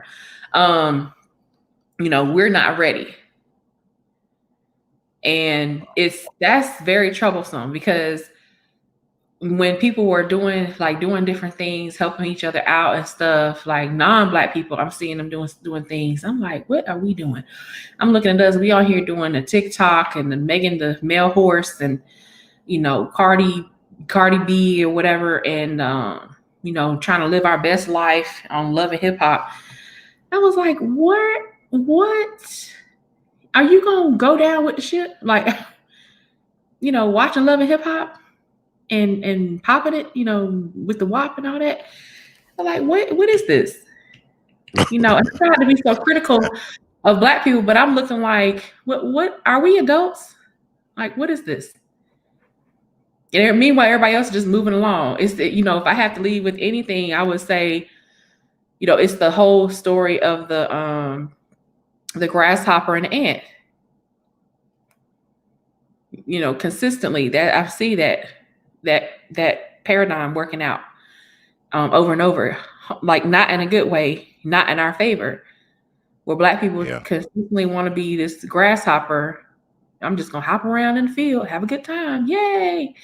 You know, and time, rub my legs together and annoy the heck out of somebody in their house, and just, or a little cricket, you know, just messing with somebody, like a little sound, and somebody's like, dang it, where's that cricket? That cricket. And you just making noise, just being annoying, you know, or you're a little grasshopper out there having a good old time. And then when it comes to, you know, the ant is boring. He, you know, he has a little fun here and there, but he works and works and works. And then it comes, you know, close to fall, close to winter, flu season. That's when everything's like, you know, the grasshopper, hey, can you let me in? It's getting cold out here. Nah, nigga, I'm good. Like, a little ant slept. And see the thing with the ant, the difference between the ant and the grasshopper, because see the ant stores and saves and have stuff. Right. So, you know, when someone in the grasshopper family dies, they have to go to GoFundMe. See, the ant does not. The ant has money stored. He can bury his mom. He can bury his uncle. He can bury his grandfather, because see, he's been working and saving all of his life. The grasshopper's done nothing. So now that somebody done fell dead, they don't even have the money to put the person in the damn ground. So, you know, I mean, that kind of stuff to me is just insane to me. All right. It's just insane. All these GoFundMes for people who done died. And I mean, I had a lot of people around me die. And guess what? I ain't see one damn GoFundMe. I mean, and me and my wife, we done helped pay for, over the past 2 years, we done helped pay for like 3 funerals. All right. Because see, I didn't want them to have to go to GoFundMe. Oh, can you bury my mom? Like, come on, man. Why am I asking other people to bury my mother? Why am I asking other people to bury my father? Like, come on, man. But this is the shit we got going on. Like, life insurance isn't that much. It's not. It's not that much, folks. It's not. It's not that much. Somebody died, because guess what? All of us, that's one thing all of us gonna do one day is die. So might be a good idea to plan for that. Yeah, it might be a good idea, folks. Just a suggestion. But you know, there's always GoFundMe. So there it is. Yeah, and then imagine, you know, you can only imagine what would happen if that was just gone all of a sudden. Yeah. Now what? Okay, we made our money. We about to pack it up and we're gonna now you gotta bury. Now you gotta bury your mom in the backyard. Now you gotta bury your mom. You gotta bury grandpa in the backyard now. Telling y'all folks, man, start saving your money, start keeping something for a rainy day, man, because you never know. A rainy day will come at some point. no matter who you are, where you are, especially us as Black folks. You know, if you're rich already, forget it. Forget that you even hear me talking. You can actually change the channel. You don't need to hear none of this. But if you're not rich, like me, not rich, you might want to have something stored away for a catastrophe, a medical emergency, a death in the family, anything, man. You know, a power grid loss where you're out of power, you know, for a week, 2 weeks, because that does happen. You know, just try to be prepared, you know, for things, man. You know, I know we like to live our best life and pretend that, you know, our kids are never going to grow up and our Black ass ain't going to never get old. It's good to live like that, but know that that's not real. Okay, that is a fantasy. Your Black ass will get old. Your kids will eventually grow, and there's a pretty good chance that your parents may die before you. So don't think you got GoFundMe to fall back on, you know, when it come time to pay for the funeral. All right. That's all I can say to y'all folks, man. You know, just try to prepare. Yeah. Try being to prepare. more mature and being more cognizant of the fact that nobody's gonna do it for you. You have to do that yourself, and yeah, man. What you need, you know, we run out here and get what we want and then beg for what we need. Like, okay. Exactly. Exactly. Say that shit again, Lady Nikole. Say that shit again. You running out here getting what you want and then turn around and beg for what you need. That's not, you know, that's not good. And then that goes with not only goes with resources and things like life insurance and burying your loved ones, but also goes with just knowledge. Yep. You know, people in other societies, and they want knowledge, they pay for it. Mm-hmm. They pay a high premium because I put a premium on what I do. You know, I put a premium on it, and I'm like, you know, I can't, you know, I've never had anybody who was, and I hate talking, you know, juxtaposing Black people and non-Black people, but it's like non-Black people, they will say, well, I had a couple of Latinos that kind of came at me like that too. Like, well, I can't afford it right now, man. You know, I mean, can I give you a couple of dollars? The price is the price. Yep. Well, you can pull their pockets out. You know, you can pull your little pockets out all you want to, Hector. Dinero is king. Okay. She said Hector. Well, I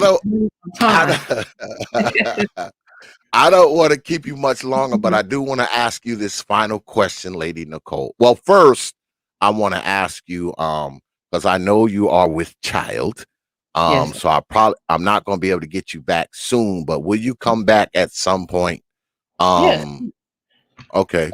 And also, let me ask you this.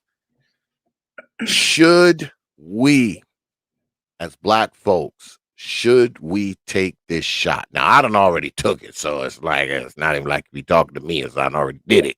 But in your opinion, should we take this shot?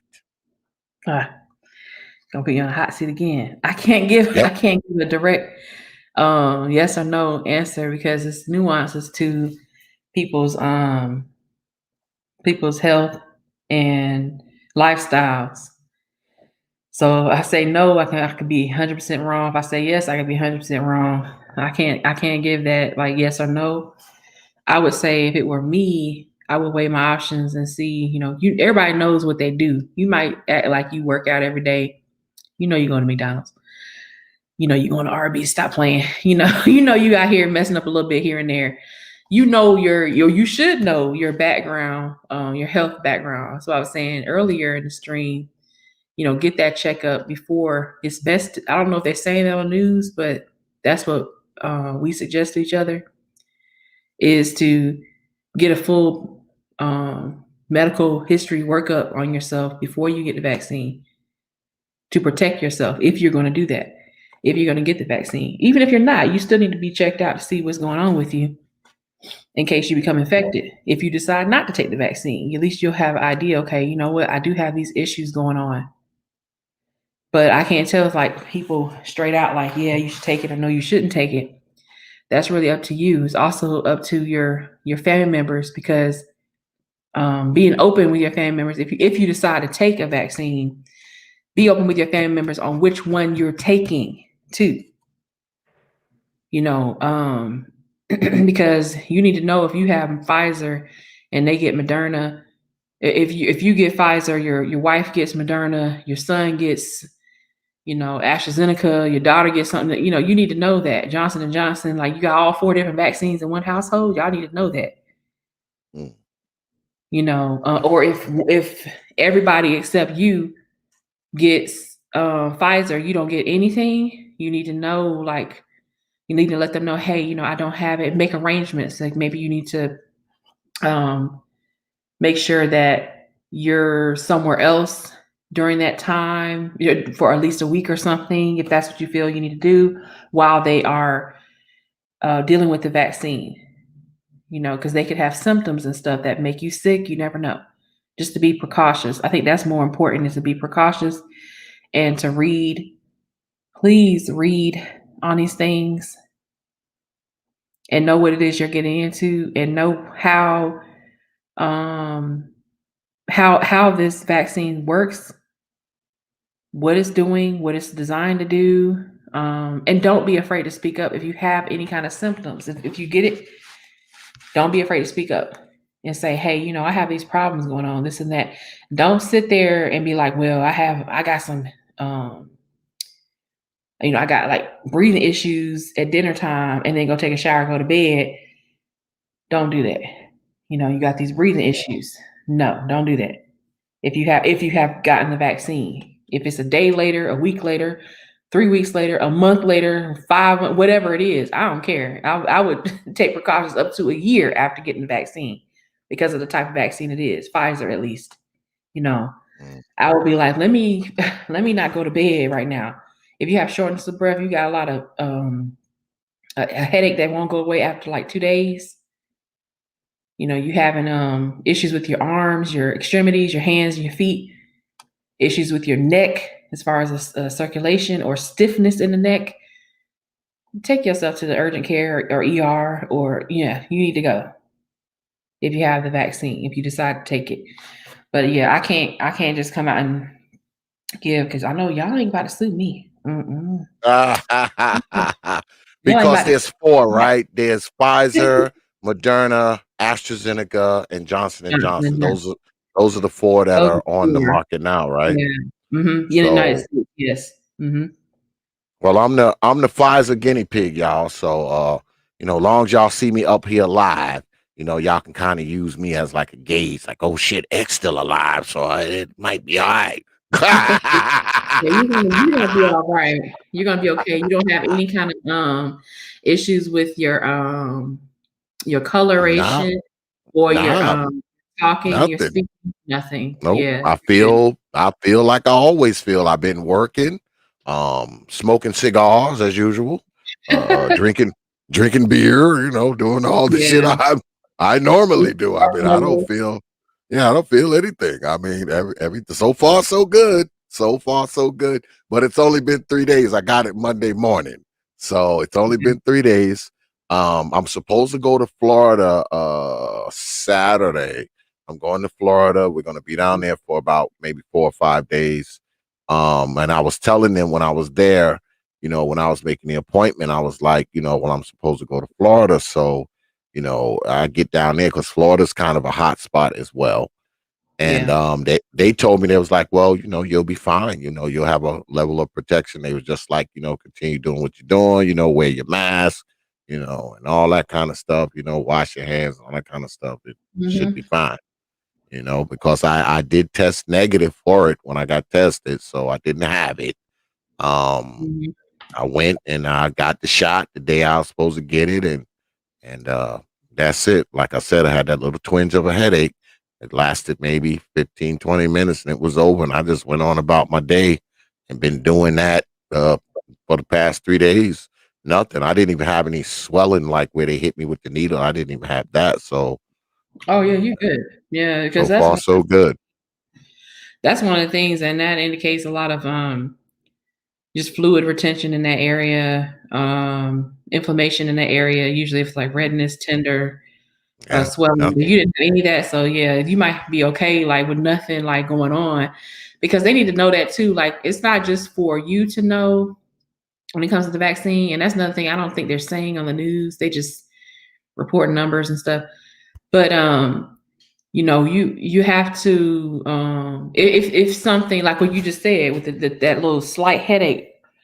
But next time you go, if they ask you, hey, did you have any issues? After your first Yeah, I'm gonna round. tell them. Yeah, tell them those things. And my mom, she keeps a little notepad, like everybody's little issues they have, like little health issues and stuff. They go to the doctor, you just show them that little notepad with everything. She writes down a date and time when it happens. Like she's a teacher, so she's real thorough with that type of stuff. And she's like, if she has any kind of issues, she just write that stuff down. And next time she goes for a second round, all they have to do is scan it. They scan the notes that she gives them. She signs it, dates it, and they scan it on her little notepad, from her notepad, and that goes in her record. But it lets them know, hey, she had some problems the first time. So it's just good to keep them in the know of what's going on with you. They may not ask, because the way they treat Black people sometimes, they might not even ask you. Yeah. It depends on the person that's there, or if they just so busy or whatever. Hit you with the needle and get you the hell up out of there. Yeah, they're like, look, I got 60 other people I got to do before lunch. Okay, so they can hit you with the needle, keep it moving. And I mean, you could just say, hey, I need to let you know, I did have some symptoms after the first shot, and here's some notes I wrote down. I have them dated. You all want to make a copy of this? And if they say no, I'm like, like that's when if it's just the nurse right there that's giving you the injection, then it's like, okay, whatever, they just doing that. But I would say, is there an administrator or somebody I can give this paperwork, give this to, because this is part of my my PHI, my patient health information. So it should be documented. This is something that should go into my documentation pertaining to this vaccine, because this is my this is if you sign it in date, it's like a sworn testimony of your health response to a drug.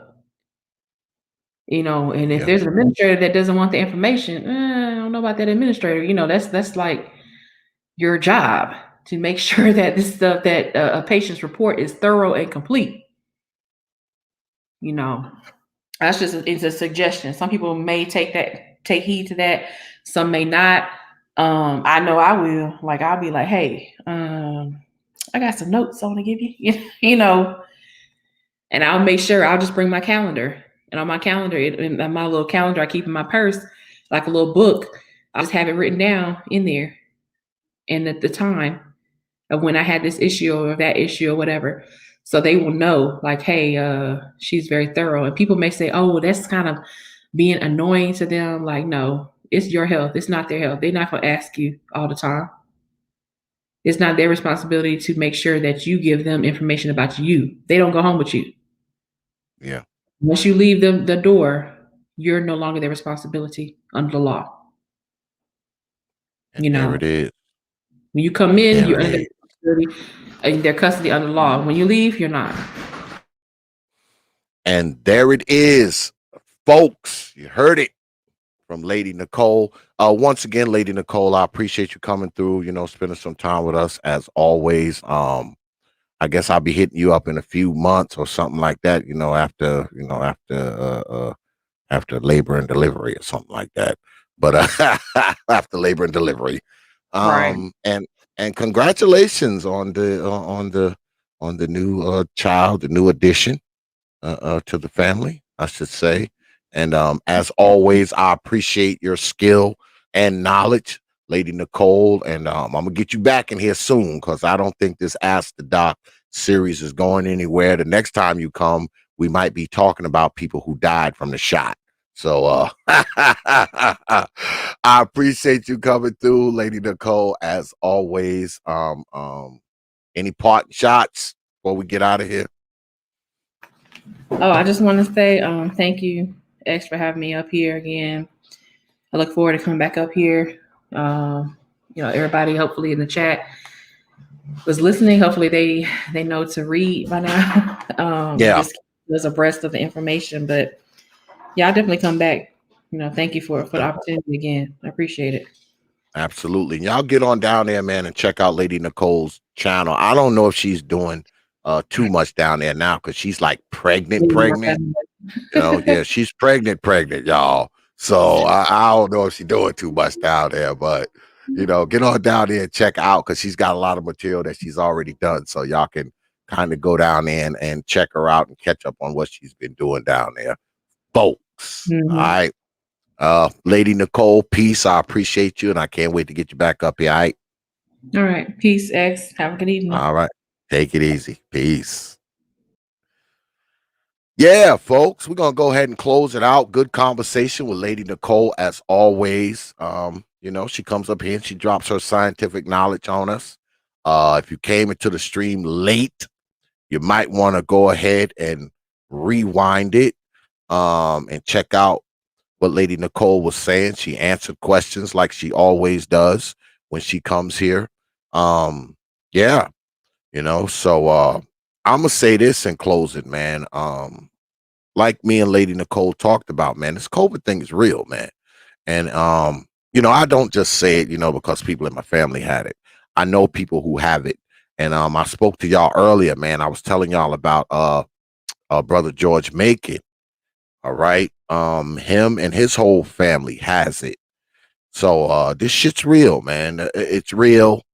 And it's a shame that it has to affect us personally before we realize it's freaking real.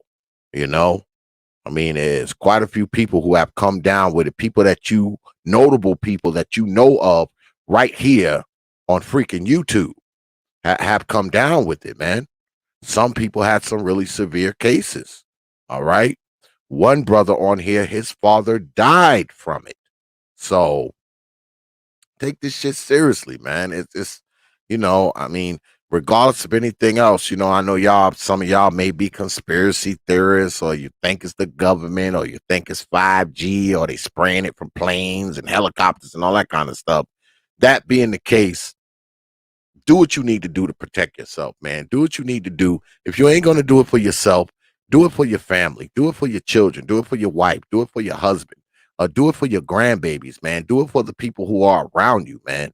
If you're not going to take the shot, at least take the precautions to make sure you don't give it to somebody else.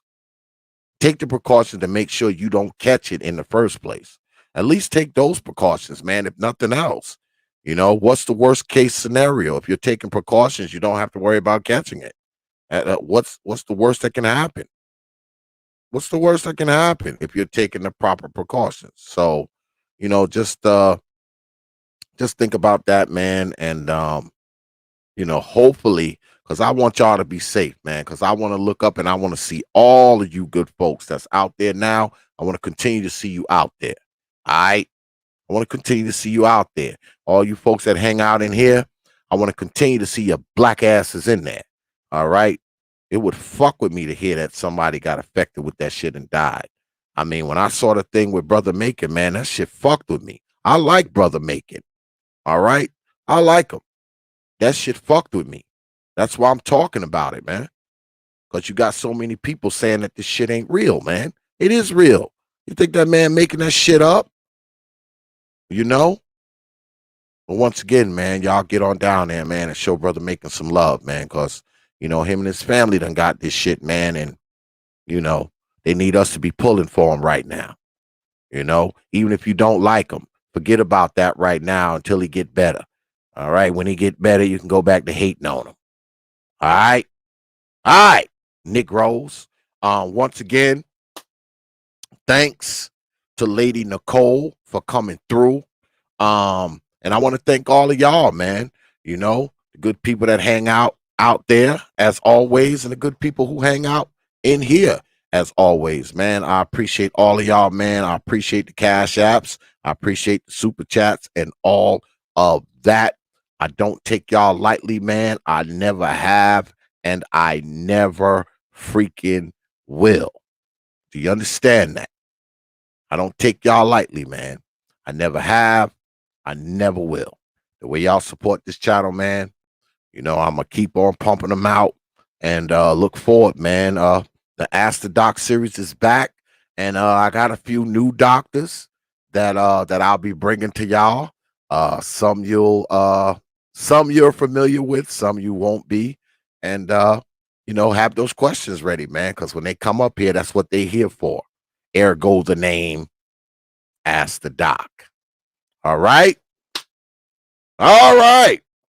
So with that, I will leave you good folks with 3 words. Like I always do. Open your minds. Open your mind.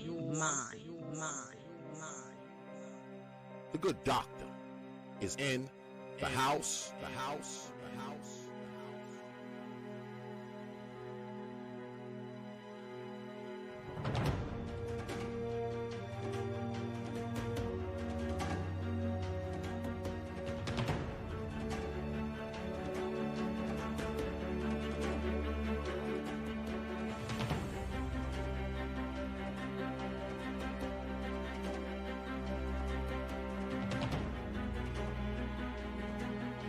The good doctor.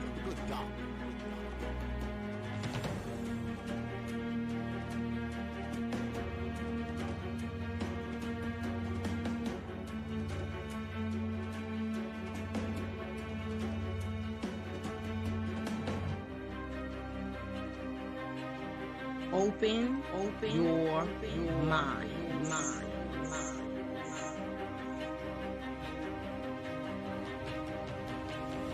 In the house.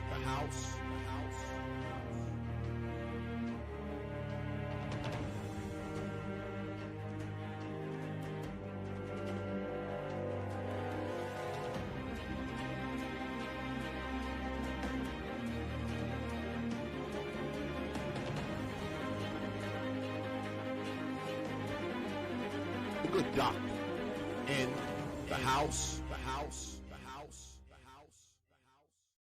Open your mind.